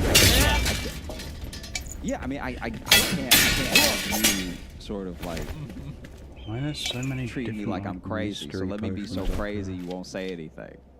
Right. And that's what I did. And then when he punched that mosquito, the fact that he actually killed that mosquito was like, I still think about that. Yeah. Because that's accuracy on top of like just eye coordination and strength, and like he hit it hard. And like he hit it too hard. He also said to the mosquito, "You hurt my friend." So yeah. Now I'm imagining a situation where Donovan had decided you were his friend, and he was going to protect you. And then you showed up, and were like, grab your neck. I didn't think about that till afterwards, though. Like it isn't until retrospect sets in that you realize how long you've actually been friends with your friends. Right. Like with you and I feel like we became fast friends. Like I feel like within 2 weeks, I was like going over to your place, and like Maddie knew me, and we would like go to Mike's together. You know what I mean? Maddie's my dog. But then Maddie's his dog. I don't know. I just felt like saying that. You just said Maddie knew me. No, I know, but because I almost went like I was petting Maddie, and then I just said Maddie knew me, so it was funny that you were then like, guys, Maddie's a dog, just because Josh doesn't know I talk to people. But yeah, like, so I think that with Donovan, Eric, Tyler, we all became faster friends than it felt like in that year. But looking back to like the freshman year of college now, I'm like, oh, we were friends in no time. But those moments, like just when you're in it, those moments feel like an eternity. It's like you're at this new place and you don't know anybody. The moments feel longer too when you take the time to just openly threaten each other. That really elongates a moment when you turn just a simple hangout into fucking high noon. It really it makes things feel longer. I will say that. Yeah. Fast track. Yeah. I mean, I can see that. Search for hidden tombs. Like I said, Donovan didn't do anything wrong. It's on the map. Listen, bud. Okay. My reactions have not been about what Donovan did. That is not what I've been hung up on. I am casting no stones at Donovan. I've been completely hung up on the insane man muttering threatening lyrics at somebody just because he's getting a vibe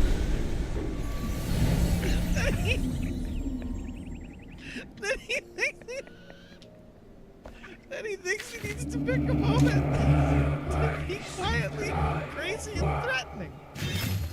That's what I'm hung up on. It's not Donovan. I honestly feel like Donovan gave you too many chances.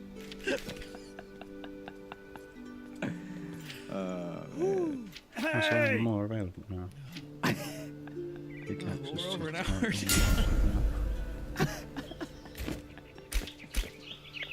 God, you're fucking weird. I love you to death. You're so fucking weird. What is it? Oh, you're great. Okay. If there wasn't a copyright on it, I'd sing the lyric right now, but, you know. I don't want those problems. Yeah, and Kanye's not president now, so he's got time to track people down. So.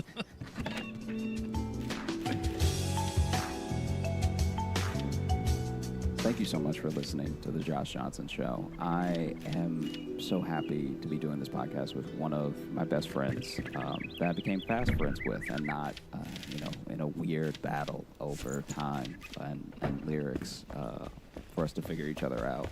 If you're looking for more of us, you can find me on social, on Instagram at Josh Johnson Comedy, on Twitter at Josh Johnson, at Facebook at Josh J Comedy, and YouTube at Josh Johnson Comedy, where very soon we are going to start posting videos of this very podcast. If you want to see what our faces look like while we're reacting to each other's stories, then that'll be where you can do it. And if you're looking for Logan, you can find me on Instagram at Logan M. Nielsen. And if you want to get a hold of us at the show, you want to send us an email, you can do that at joshjohnsonshow@gmail.com. Don't stop fucking off, you dick. Where'd it go? Up here? Review, drop us a line. We're covering those right now in what we're calling our Monday mailbag. We're testing that out. We'll see, but we're gonna handle those there for a little bit, and because we like, it's been fun giving them a little more time, a little more space to breathe. I've got a bit not worrying about, right? Don't you think so? yeah, for sure. Yeah. Wow. Thanks for that enthusiastic endorsement. I mean, this is how I say everything. This is why no one believes that I have feelings. But you can get a hold of us there, and if you could leave us a review on Apple Podcasts, a 5-star review if you feel so kind, and leave us a review there. We like to cover those. And if you could follow us on Spotify, subscribe to us on Apple Podcasts, or if you could just get some friends to listen to it. Go to your friend's dorm room, put on this podcast, just like say some weird, vague, threatening shit. Do whatever you can. Just spread, help share the show, with your friends. Was that a dig at me? No, I don't know what you're talking about. Okay, just checking.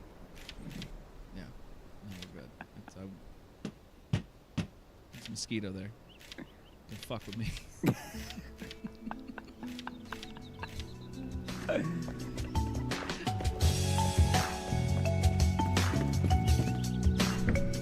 What is this, man?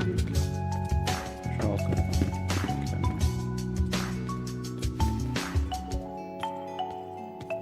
Nice, it's no time. I can wait until day, munch some foods, maybe go on one more adventure, and then I should really get this. Josh, should we open the mailbag? Yeah, sounds great. Yeah, it's a real bag. I print off all the Apple reviews and emails, and then I put them in a bag. Why would you do that? Because so I can open the Monday mailbag for this segment we're trying. But no, like I understand what you're saying, but no one could even see it. No one can see it. Well, but they can hear it though. That's 2 napkins and a book. Don't. Why you gotta blow up my spot like that? Because I can see you. But they can't. You just. All right, fuck it. Whatever. Here's some nice things people said about us.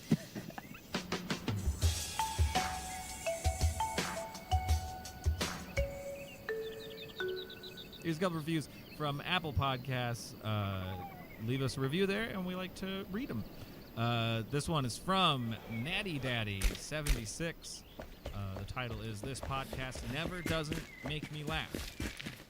This is my first ever review of a podcast, although I am a frequent podcast listener. I enjoy this one specifically because Josh and Logan's friendship really seeps through the speakers, and Logan's genuine laughter at the laid-back manner in which Josh relays his misadventures. I wish Josh supported Logan more in his visual bits that he wants to do about the mailbag. How would they even see that coming? It's weird that they lie. Josh has a way of making the story into a largely hilarious story. Some of the stories he tells are so wild they are almost hard to believe. But through his sincerity, I know that he really has experienced these kooky and outrageous situations. And now, listeners, you understand why sometimes I'm truly fucking baffled at some because I want to make sure they actually happened and Josh didn't start some weird alternate universe. The way he describes people and the way they interact with him sounds there is not another podcast quite like this one. Thank you for that review, Natty. Oh, this is stupid because if I built that Sometimes it's shit, I fun to say can just their dismantle username over there very anyway. sincerely. Yeah, that Okay. that review sounds. I guess I'll just build it right here in the middle of this place. Yeah, I mean, like that's how. Like, I don't really understand how you function or how you function in the world. I need some stone. How you interact with But I'm people proud of you. doesn't really make any sense. But you know, you're doing your thing. Yeah, I don't really get what he does, but he seems to be doing well with his little skits. And then here's another review from Anon 1234567899056. Strange name, must be Norwegian. I'm not proud of that joke. Title is Crazy Funny. This podcast makes me randomly burst out grinning Okay, or so I laughing, think probably to the point I get to where a it's nice creepy area to the people there. around me. Oops. No, what? I mean, is this one got to be? What's going on here? Okay, what else? He's not gonna build here now. Okay, it was nothing. Let's go get all that shit out there. Okay, I thought real somebody quick. was in the apartment. Just to, oh, you thought someone was in the apartment? Yeah, Okay. yeah. Because what I love is the call froze for a second just on your smiling face with your eyes closed, and then you said, "Hold on, I'll be right back," and you left, and then you just came back with nunchucks. Said it was nothing. It was a lot for me to take in. Yeah, from a Zoom view Anyway. of things, I can understand how this is insane. But yeah, I thought someone was in the apartment, and the closest thing was the nunchucks. So Oh, I can just. Oh no, I can't just build anywhere. It's just this is here. I'm just glad I didn't have to use them. Anyway. Yeah, I mean, I'm just glad I didn't have to hurt somebody and myself. Right. Yeah. I don't want to fuck up two people's day. All right, back to the review from Annan 1234567899056. Again, the title is Crazy Funny. This podcast makes me randomly burst out grinning or laughing, probably to the point to where it's creepy to the people around me. I'm a teen, and I'm stressing over schoolwork, and this podcast helps me get my mind on something else. Thanks for making these episodes. No, that's nice. I'm glad we're helping out. Makes me happy. Yeah. I feel like one of the main things that happens when you're in school and when you're like a teenager is that you're, I mean, I think a lot of people can relate to this, is like your world is as big as the things that you have to do with the people that you know, right? And like when you're in school, your schoolwork takes a huge amount of that. Like it's essentially your job, you know? It's like your 9 to 5 to a So now certain I degree. need to get my And so pickaxe there are now. things that Yeah. happen And in then those level this moments that place up a feel little huge, bit. like, oh my God, midterms, oh my gosh, finals, all this stuff. And then as you get older, you realize it's Yeah. not that none of it matters. I don't want to put that out there. I'm just saying that, like, as your world grows, there are certain instances that take up a lot of space that start to take up less space, you know? Like, even if you didn't get the grade that you Yeah. wanted, that starts to matter less and less and less as you get older, as you get more experiences, as, you know, you meet more people. So as much as I'm happy that we are providing something that takes away some of the stress, I'd also say all by itself, maybe let some of that stress off your back. You know, you're a teenager, so you have your whole life ahead of you, and you don't really need to be stressing too much. You know, stress to the point where you want to do your best, but after that, you can't control anything. So, Yeah. But I'm really glad we could bring you some joy through the stress. I do appreciate getting reviews and emails. I think especially with everything just going on this year, one of the things we've been getting a lot of people just being like, "Hey, I'm very stressed out, and this makes me less stressed." So it makes me very Maybe I happy can that listen to it like a we little can mind do trial. that for people, because I don't know. Being comedians, it's literally one of the main things we strive to do. So I'm glad in this format where it's just us bullshitting about stuff we've broken. It still have that effect. Yeah, I'm actually glad that we don't make him more stressed.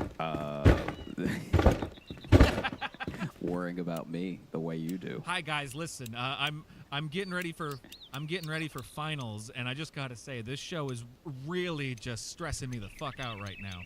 Really, just giving me a lot of anxiety. Bigger wall? Is that as big as it gets? I don't know what's gonna happen to him. I really don't. I don't. Right. I don't know if Josh is gonna survive this show. I don't know what's gonna happen. I know I'll get through finals. I'm not sure Josh will. Well, those are some very nice reviews. Thank you so much. Podcast. Now let's hop over to, let's do a couple emails. You can email us at joshjohnsonshow@gmail.com, like these people have. And let's dive into a couple here. We have, this is from Luke, and it says, well done, Logan and Josh. I just wanted to say I'm very proud of you both. I'm always proud of my brothers, and even though I haven't spent much time with Josh, my brother's friends are family to me too. Yeah, so speaking of reviews from family, this is my brother. It would actually be creepy if it wasn't. If it wasn't, if I'm like, I don't know this guy. Logan, all I want to say is that I can't wait for the day where things are a little bit more back to normal and I can come to a live recording of the podcast and just rub the back of your neck. I've watched you grow up. You didn't know it, but I've watched it.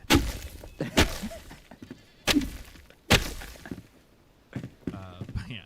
So, my brother's friends are family to me too. Those friends are the ones who are there for my brothers when I can't be. I remember when you were both performing with the Butte County Cattlemen's Association in a fairgrounds building in rural Iowa. You have come so far. It's not an easy existence, the life of a comedian, but I'm proud of you both for chasing what you love. Far too many people take their passions and their gifts to the grave. I've been loving every moment of the podcast, and it makes me so happy to hear positive responses from other people. What you do has great value. You both have the ability to connect with others, to bring joy into a world that so desperately needs it. Keep up the good work. Much love, Luke. Do you remember that show for the Butte County Cattlemen's Association? First of all, one of the best emails we've ever got that like almost makes me want to cry. And then two,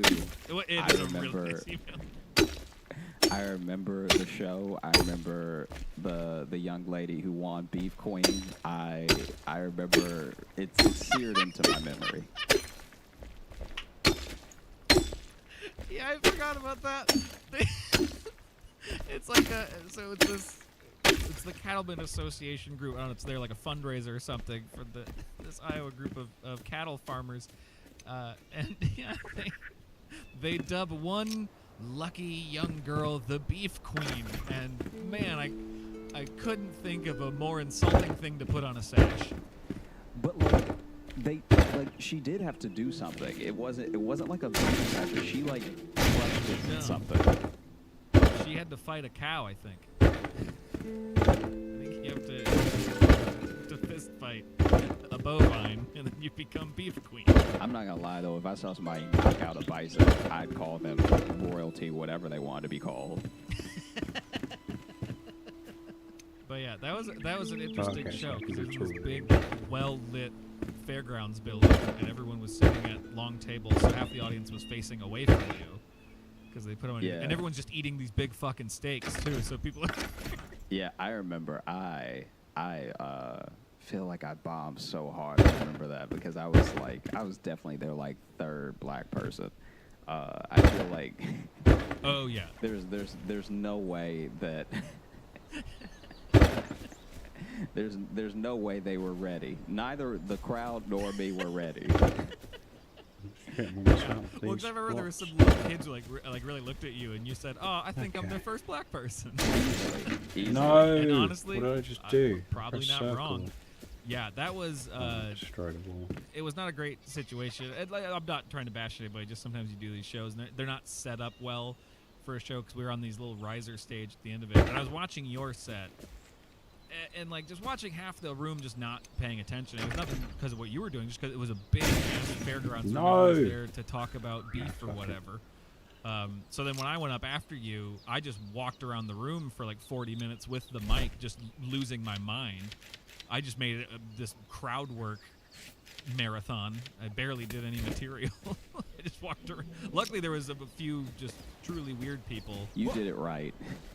You know, you definitely did it right. I just stood way too far away from them, like not addressing the awkwardness, and then just like hoping. I did get a couple of people to turn around their chair, which felt like a victory, but then past that, once I had them, I didn't know what to do with them. Right, yeah.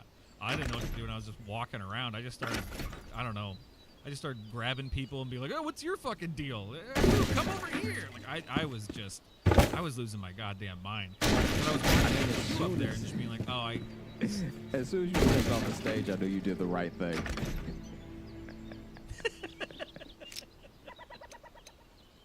I mean, it was the best way to fake my way through it, because I was just like, oh, they're not gonna turn around to watch jokes, so I think I have to just be in their way. I think it's the only way I'm gonna get a reaction is if I'm unignorable. I'm just a nuisance. Yeah, you did a real Don Rickles thing. Yeah, I wish I just remember though I was talking about Keep pressing that like shit. they want It's to be really driving clean me because there were nuts. kids there and stuff. And when we first got there was a guy in the back ordering beer at the bar, just shouting obscenities. But not like in a mean way. Yeah. He was just clearly that kind of drunk uncle who's just like, the fucking when I'm parked all the way in fucking just that kind of stuff where you're like, oh, okay, Yeah. I get it. You've become known for not having a filter, you know. And so I remember I talked about him up there. I'm like, yeah, and then I got here, we were supposed to be clean, and then I hear this guy, and I turn, I see him, and I make eyes with him, and I go, it was you! And everyone just starts like knowingly laughing, and I go, what's your name, sir? And he goes, Uncle Dick, and then I just didn't talk for a minute. And everyone laughed. Like, of course your fucking name is Uncle Dick. Of course it is. Oh, man. Yeah, I think we should record our first live podcast there. Yeah, it'll definitely be quiet enough.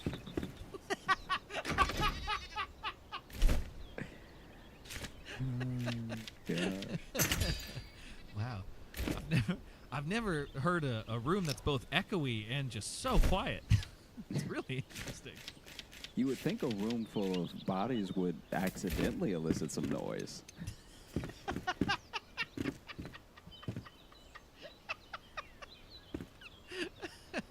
Yeah, someone's got to laugh accidentally at a joke, probably, right? They got. Or cough. Oh. Hey, we went home with steak knives, though. You got a steak knife? Yeah, you got one too. We each got Did one. They're like little. Yeah, I think it was with the meal. You might have just not taken it with you. I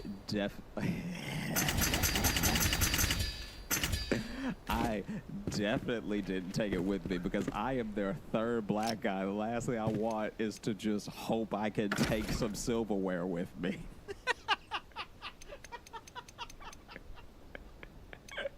Well, you know, I understand your point of view. I understand where you're coming from. Even if I took it, let's say I took it, I feel like if I took it, someone would have been like, see. See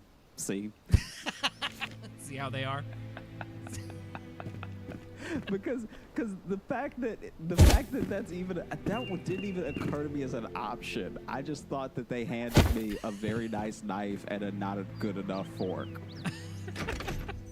Well, I think I only knew it because someone told me that, like, oh, you can take that with you. Like that's like the weird I don't know, prize. The other reason it didn't occur to me to take it is because they didn't tell us when they were going to announce us. So we were eating, and then he just starts talking about us. Oh, yeah. And then I had to run up there. Right. And afterwards, someone was nice enough to clear my plate. That's true, yeah. And then, you know, I don't know. Wasn't asked back. I don't think they ever did. I don't think they ever did a comedy show again there, so I don't know. Yeah, the last comics we had, it was just a weird show. One, two, smoking weed, doing coke, drinking beer. Not having any of those I'm pretty guys sure I back have ever that Chris again. Man sound effect if you want to throw that in there. Yeah, not too bad. Not too bad. Just been playing some of this. Keep getting the buttons wrong. I'm Just Josh quite Johnson Show. frustrating. I'm Josh Johnson, joined by my co-host and fellow stand-up comedian, Logan Nielsen. Logan, how you doing, buddy? Fine. Oh, jeez. Oh, All right. How are you? Oh, goodness. I mean, I'm not. That was me because this episode is coming out on Thanksgiving, so I wanted to offer a reaction that I think some of our listeners might be having right now. You know, whether they are whether they aren't able to be with their families or are with their families. Yeah, you know what I mean?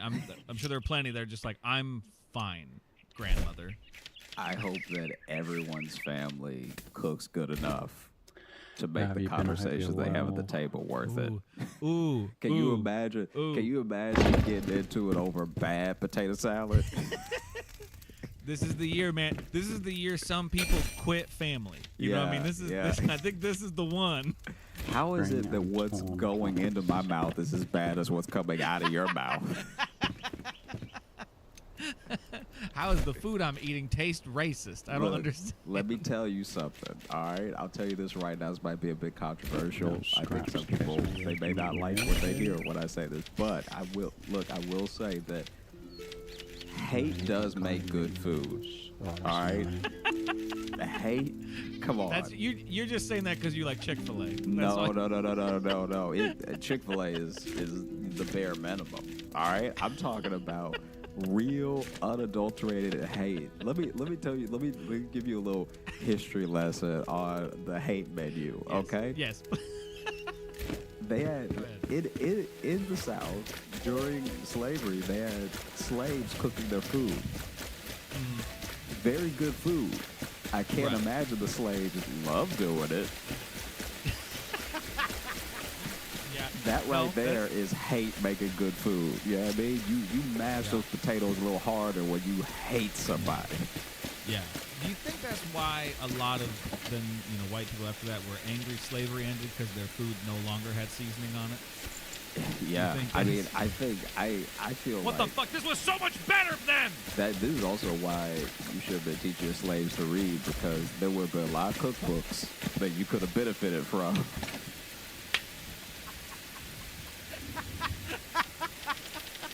When slavery ended. Yeah, I mean, like now the slaves are free. It's like, all right, well, we're just gonna go both our ways. And you were watching me when I was cooking, right? Just do what I was doing when you were what? Oh, you weren't watching? Okay, well, do your best. Do your absolute best, and we'll see if you come back. Yeah. No, man. I've been very blessed that I've been able to have Thanksgiving with lots of different families. I obviously love having You show up at houses. Yeah, I mean, when you show up on Thanksgiving, they're not gonna turn you away. They're all in there trying to act like they're good people, so they gotta take you out. That'd be Oh, I crazy. guess, do you want something to eat? If they kick me out, then that's gonna be a quiet dinner. Well, and here's what's great too. If you show up, there's gonna be maybe one thing where it's like, well, I don't know about that, and then someone's like, of course we can, Randy, you racist. You're gonna immediately have someone really defend you way too hard. Yeah. And now, then you'll be like, you don't know what I've done. What now it would be me and Randy, of course, sitting next to each other. Just sitting next to each other, just sipping the same soup. Just eyes wide. And he might try at some point. He might try to, build a bridge between you two at some point. It'll be awkward, though. He'll just suddenly be like, I like Sanford and Son. And he'll be like, no, that doesn't. Yeah, that not only is that an outdated reference, those are the last black people you liked. Those are the last ones? That's the last thing you watched? The 70s on TV? Wow. Oh, I need to get to bed. This is just too bad. I mean, but that's it's a real thing in the way that a lot of very kind and cool people have taken me in at different years of my life to have Thanksgiving with them and their family, or a Friendsgiving, or I feel like it's very rare that I'm able to be home with my family for Thanksgiving, eating it and sharing it with them. Oh, cool! That did actually fix it. Nice. There was one where there was this one time where my friend brought me back with him for Thanksgiving, right? Mm-hmm. And I think I've told you this story before, but he was like, oh, I know you're not gonna go home or anything. You just want to go with me Thanksgiving, and so I was like, yeah, sure, that'd be great. Thanks so much. Because even though I'm not the biggest holiday enthusiastic person, like I'm not a Grinch, but I'm also not like, I don't need anything from anyone on the holidays. Like, I like giving to people, I like doing things for people, but I don't need anything. Right. So, in those scenarios, I'm kind of the same way. I get what you're saying. Yeah, like in those scenarios, I'm more than willing to share it with someone, and I always appreciate people bringing me in. But I'm also not the type of person that's like looking for someone to spend New Year's or whatever with. But he was like, "Hey, do you want to come back with me for Thanksgiving?" So we did, and we drove to his place, and I was like really tired for some reason. The entire day, and so when we got there, said the hellos to the family and everything, and then I just crashed, so far, I mean, I haven't done a ton.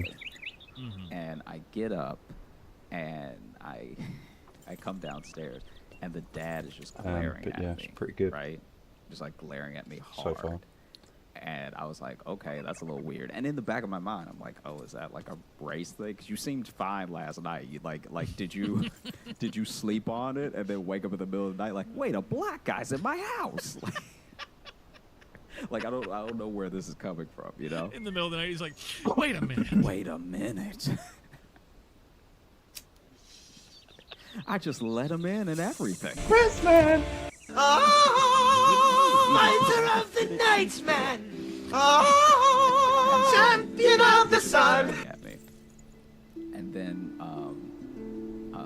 my buddy's mom sees me, and she gives me a hug. Well, like, a little too long. A few years. Like, I'm friendly and everything, but I was like, and it was one of those things that she did. The hugs get broken down in a very specific way. Like, some people hug you and then tap your back as the hug is ending. Some people, especially moms, will sort of rub your back. I got both. Like she gave me this long hug, then she tapped my back, and then she rubbed my back, and then I was like, oh, okay. Like, you must think I'm lonelier than I am. Like, for you to hug me like that, you must be like, oh, this poor thing was gonna spend Thanksgiving on the street. You know what I mean? Like, I don't know why both of you have had such a stark, different reaction than when I met you face to face, right? Right. And I find out later. Now I know I can rebuild this place. I find out later that the night that I just crashed, obsession. My buddy stayed up, and he had like this long talk with his parents, and they ended up getting in a fight. And then in the argument that they were having, he ended up coming out to his parents. A new movie. So now they think that I'm his boyfriend, but I don't know. I have no idea. And so the dad isn't even like giving me the hate glare in a homophobic way. He's giving me the hate glare like, are you good to my son? Or are you just trying to get what you want from my son? You know what I mean? Like, do you take care of my son, or are you just like trying to get yours and get gone? Like, you just didn't even notice the messages coming up. Yeah, what are your intentions for my son? Got to play on my stream screen, but that's fine. And that's why the mom probably is seen everything being everywhere too all at once overzealous with her hug. Yeah, that's why the mom wants to so much send the message. RRR. She's welcoming to her newly out son's boyfriend. Yeah. But honestly, I was like, because I didn't even know it was happening. I don't know about American Netflix, but no, to say something. So it was just an awkward movie. I didn't find out until the way back. Wait, so how much longer were you there? Was it just then you guys left that day, or no? We were there like I think 2. Yeah, it was like 2 nights. And so it was like so that happened the first night. So there was a whole It was There like was a whole day and a half. There's a whole day and a half that you didn't know you were auditioning for Boyfriend. I had no idea. and oh, that's good. And the dad would just say like drop little things like.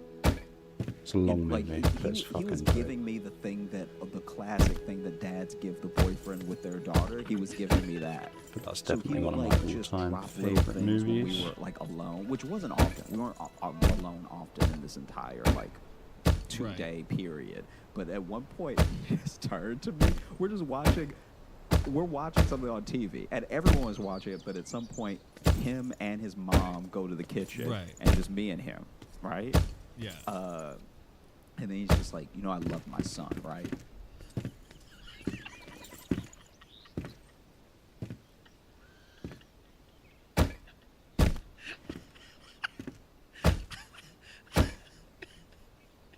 And you're like, I fucking hope so. Yeah, I was like, yeah, as you That's great. should. I mean, Dude, good for you. I'm glad you love your son. yeah. And he's like, I wouldn't want, He was also so bad at this speech. Like he had clearly he clearly, I guess he thought he'd never have to give it. So he was like not well versed. Like I've been. Well, I've maybe dated, there was like that push pull in his heart where it's like he also doesn't want to seem homophobic. Like you don't want to be. Yeah. You don't want to immediately have your son come out and then think it's his boyfriend and then be like way too mean to him. So you're like, I don't want to give up that vibe. Oh, this building is a but bit I fucked. don't want to seem racist. Like it's hard. It's hard to be threatening and woke at the same time, Josh. Yeah, but I also want to make sure he doesn't break my son's heart. Oh God. Exactly. And so then I'm just sitting there, and he clearly is like never. Like I've been in situations where a girlfriend's dad was trying to intimidate me. Mm-hmm. I know what those are like, and this was not Yeah. that. It was just him sort of stumbling on his words, like, and you better be nice. And in my head, I was just like, am I like this dude's first black person or something? Like, what does he think? Yeah, if you didn't know the context, that's like. I'm like, what is he? What is he getting at? It was so insane. And then even when I love my son, right? Jeez. Yes. Good. it was yeah. It was insanity. That's fucking amazing. And then it's not until the drive back that he's like, not because this is the other thing. He didn't even hear some of those things or see those things. Okay, so he didn't even see how his dad was interacting with you. No, or his mom. Okay. So then it was this thing of like, he's talking about the general weekend because I guess he felt tension that I didn't feel because I was just like, why are these people so weird? And so then we're driving back and he's like, yeah, I hope that it wasn't too awkward and everything. Like, I came out to my parents and everything. I was like, oh wow. And so I'm getting that news and the whole weekend started to make sense all at once. Was he already out to you? You already? Yeah. Or was it okay? I just want to make sure like this wasn't like the come out. No, and then, like, no, you no. are like learning about it too. I figured, but I thought like. But it's like it was one of those things where I was that would like, be a lot. Oh, like, and I didn't even tell him my version of the weekend until long after that too, because I was just trying to be like, okay, you know what I mean? Like I didn't want to make it about me in that moment. Right. But yeah, it was insanity because that dinner table was silent. Oh my God, that's so good. That's just knowing that everyone at that table has their own like plot happening. Yeah. It's like a fucking like farce play. Yeah. Where there's all these miscommunications. Everyone's coming in and out of doors, just missing each other at the wrong times. So, like your friend's not seeing the weird interaction his dad's having with you because they leave and enter rooms at the same time. Yeah. It was exactly like a play. Yeah. Because that's even what if it he had sounds just stumbled on one interaction, he would have been like, "Oh, that was kind of weird. How long my mom Right. hugged Josh." He hugs so Josh. The dad just gives you condoms. Yeah. Wait, What's happening? thanks? And I guess an older, smarter version of me would have put it together quicker that maybe this is what was happening. But I just was so blindsided. Yeah. Because none of I don't even know. I don't know, dude. I don't know if that's something you could put together until so. Because none of until the you have the whole picture. Yeah, like none of the interactions were expressly like explicit. Like this is what I'm thinking. Well, that's what makes it so good too, is because they're also trying to play it cool. Like they're trying to communicate something with you subtextually. Yeah. But no one has the same subtext. Yeah. No one knows what's going on. Man. It's like when you see an improv scene and everyone's like a bad one and everyone's like clearly thinks it's 4 different locations. Yeah. And you're like, oh, they don't know what they're all talking about together. They're all over the place. They're not all on the same page at all. It's just that, but in an awkward Thanksgiving. Yeah. Man, that's good.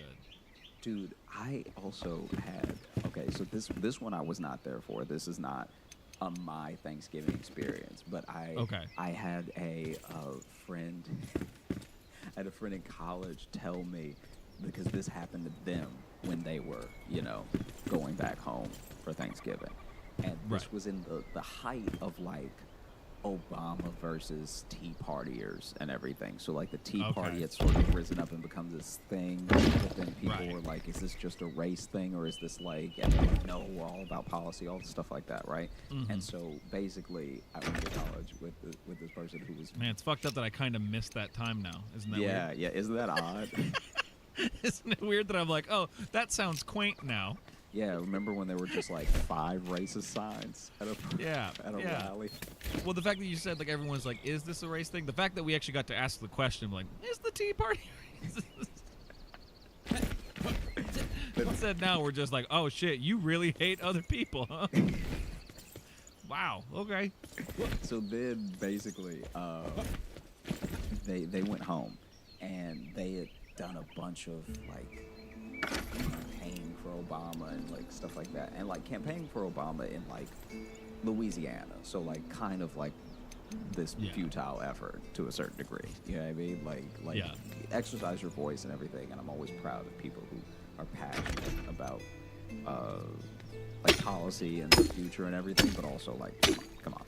And so they went home, and while they were away at college and Obama had won and everything, their parents had become like hardcore Tea Partiers and were trying to like basically recruit the rest of the family into like this like don't tread on me type attitude, everything, right?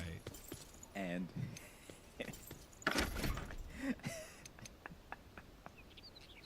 which is like, I don't know, it's kind of funny because nothing had happened yet. Like we're talking about like we're talking about like 2008, so he like just won, so he hasn't done anything yet.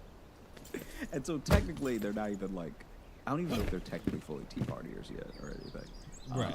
But anyway, so my friend gets home and they're in this full-on like almost like militia mode of like, what are we gonna do, you know what I mean? And so then there was this huge argument at the dinner table, and like a lot of the cousins were on my friend from college's side, but a lot of the older people were on their parents' side, and all this sort of that. And it turned into like a full-on shouting match with like subsequent parts of the so you would apparently, this is what they told me, you would be shouting at the person you were talking to, but then someone yelling across to their family was actually yelling about a different thing.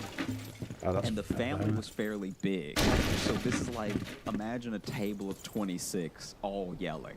But then if you have some of what someone else is talking about, you're like, oh wait, I don't know what that is. Let me just tune back into the person across from me. And then as they're It's like those threads of like Facebook arguments where you see one person's gone for a while. Yeah. And then they come back and they have to respond to like 28 different like, well, Natalie, Nicole, whatever, you did this wrong. Okay, well, Samuel Robinson, like, you know, you have to do all of the. Yeah.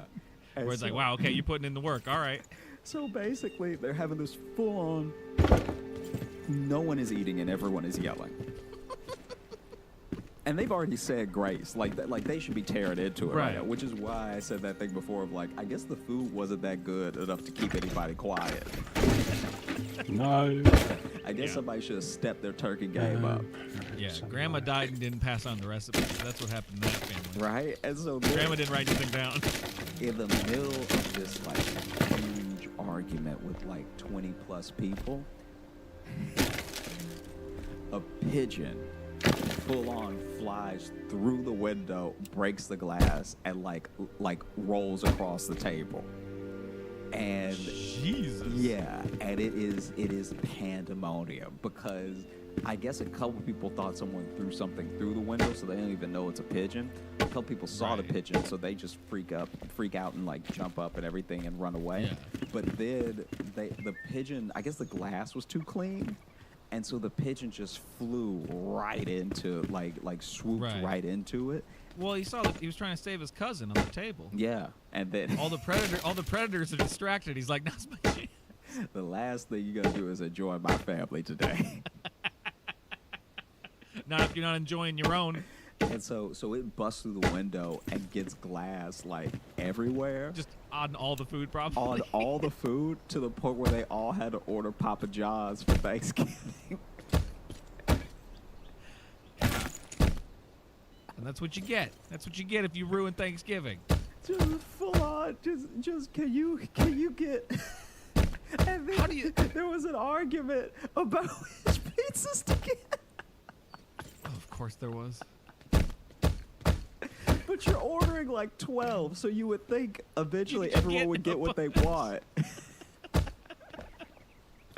Well, that's like, honestly, too, I don't necessarily like believe in, you know, signs from a higher power or anything, but if you are literally like in the middle of like tearing a rift in your family, and then an animal kills itself onto your table, that might mean you need to reevaluate what you're doing in that moment, because you've clearly upset the balance of something.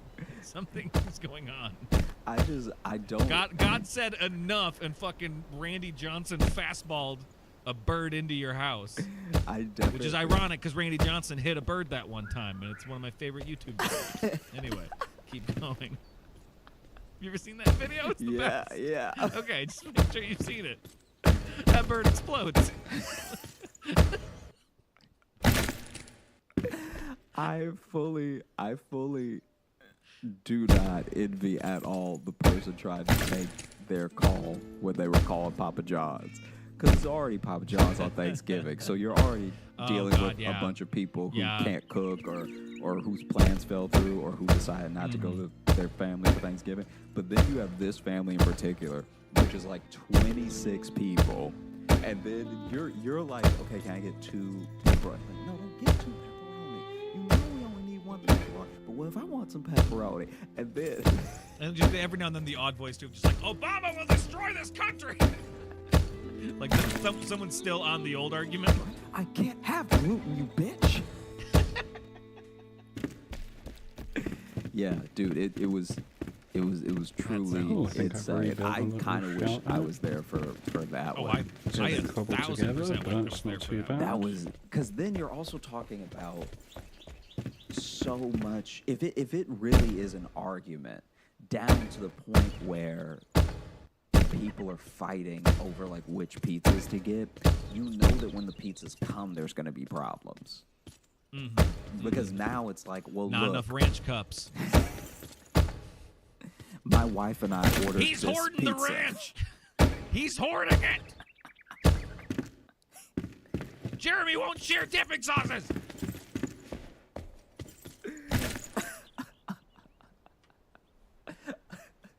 Just mouth hanging open. Get me the ranch. The ranch. Thanksgiving's over. Man, dude, it was so. When he told me that story, I needed him to tell me 3 more times because it was just the fact that there was another hurdle to get through of like everyone getting the pizza that they ordered. Lord help them if Papa John's made any mistakes. Right. If the gluten-free pizza just didn't come. I mean, it's already bad enough if it's you versus your family, and then it suddenly becomes your family versus nature. Yeah. Like that's a whole other problem. That's a 2-front battle right there. Oh that my doesn't go god! anywhere. Because now no one's even comfortable because the window is fully broken, so all that cold air is inside. And then like one family person like tape it up, and someone's like critiquing them. Like, well, that's not gonna be a good seal. Shut the fuck up, Donnie.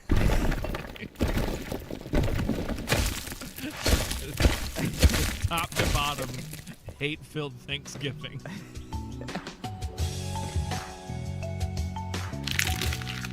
So I could be wrong about this because I also don't, cook well or anything. So I don't know if this. I don't think we've ever covered anything like that in the show. All right. Well, for a second I thought you were going to be a monster, and then you decided to come through and be you. That works. Yeah. Stay on brand. Hey, I'm also getting to say this shit before, we're recording this ahead of time. It comes out on Thanksgiving. Oh, I could wow, be there's a in the middle of a train thing? very upsetting meal that I fucked up. So it's like this is my first time attempting some big Thanksgiving stuff. I've done bits. Yeah. Small but like, Okay, me and Jess, so- because we're not really getting together with family at all, so we're kind of trying to do our own thing, and we've got some big plans. So, oof, it could go real wrong real quick. I'm gonna try smoking a turkey. Never done that. I'm gonna try parts of it. We're doing some in the oven, some smoking specifically in case I fuck up. So I can't talk pre my potential failure. So. You reminded me of a different thing real quick. This is a different. One of my family members. So we ever since my grandma passed away, we haven't done like big Thanksgiving. Like my grandma would have Thanksgivings that were like everybody, like cousins that we only see once a year would come through for that, right? And when my grandma stopped cooking as much because she just couldn't handle the toll. Like she hadn't even passed away yet, but she just couldn't handle it as much.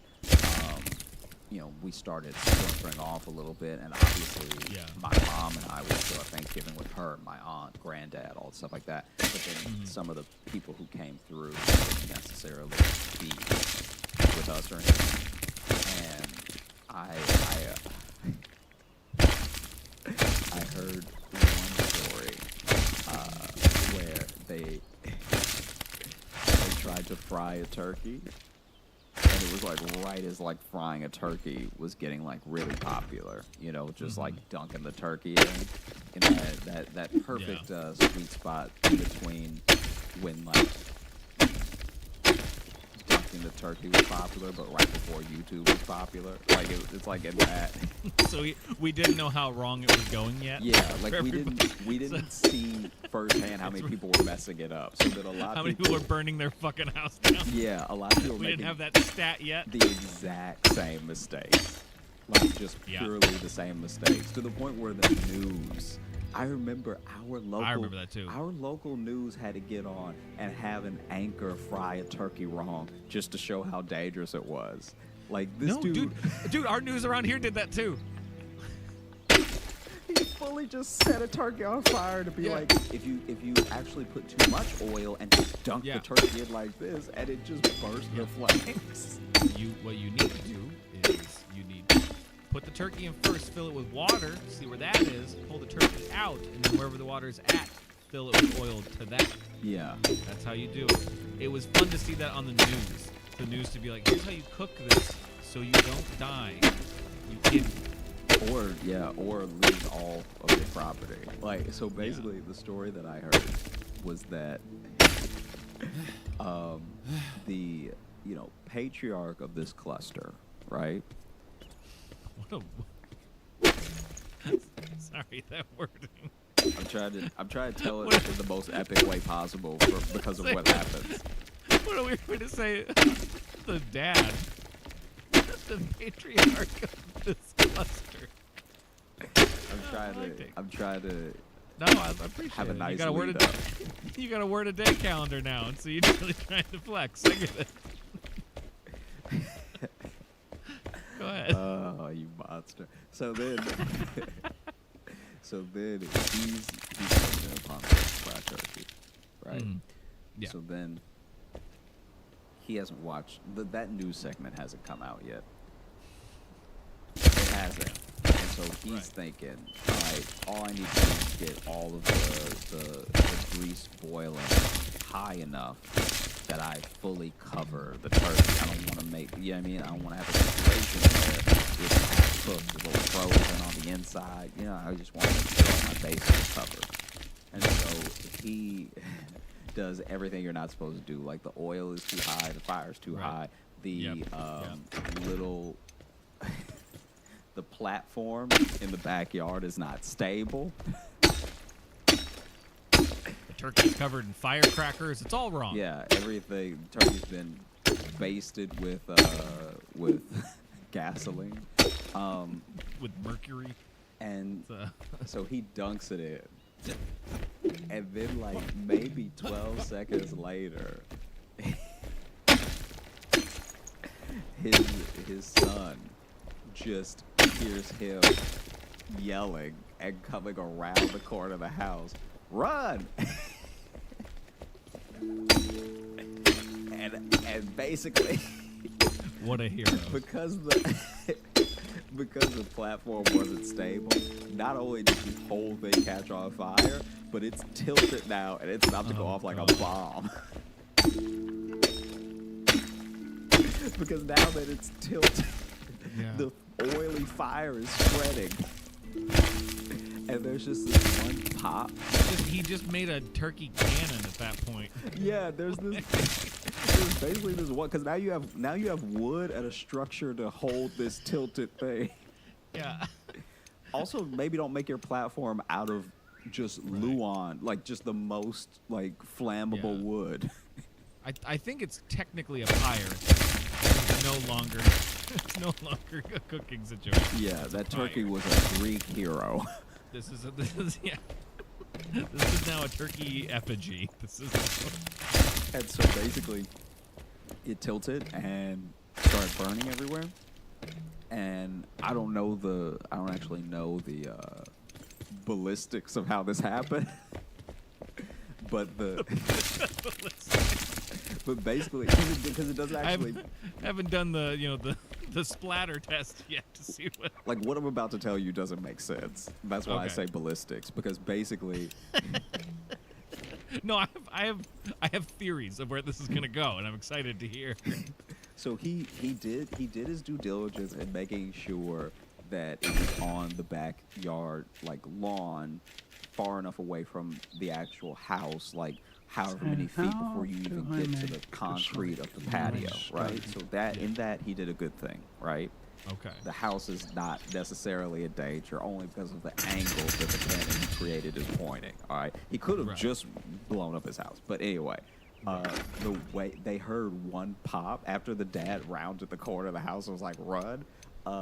They heard one pop, and then just this huge splashing sound, and basically, the turkey and the pot, everything in it, sort of popped in like a big gust of explosion to the left, and it cracked their above ground pool. Holy shit! So the pool is what put the fire out after they all ran away. Oh, it's a Rube Goldberg Thanksgiving. That's great. But it fully busted like in Bad Boys 2. Like just right. Just the front yard even got like a little bit of the flooding from the pool like all the way to where they were standing after they heard that pop. Now just imagine being the other family members, and you just see your. So yeah, thanks to anyone that's been hanging out, lurking.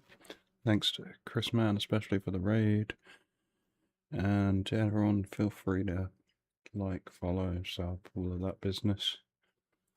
And I will be back tomorrow, probably with more of this, because it's quite addictive, but we'll see.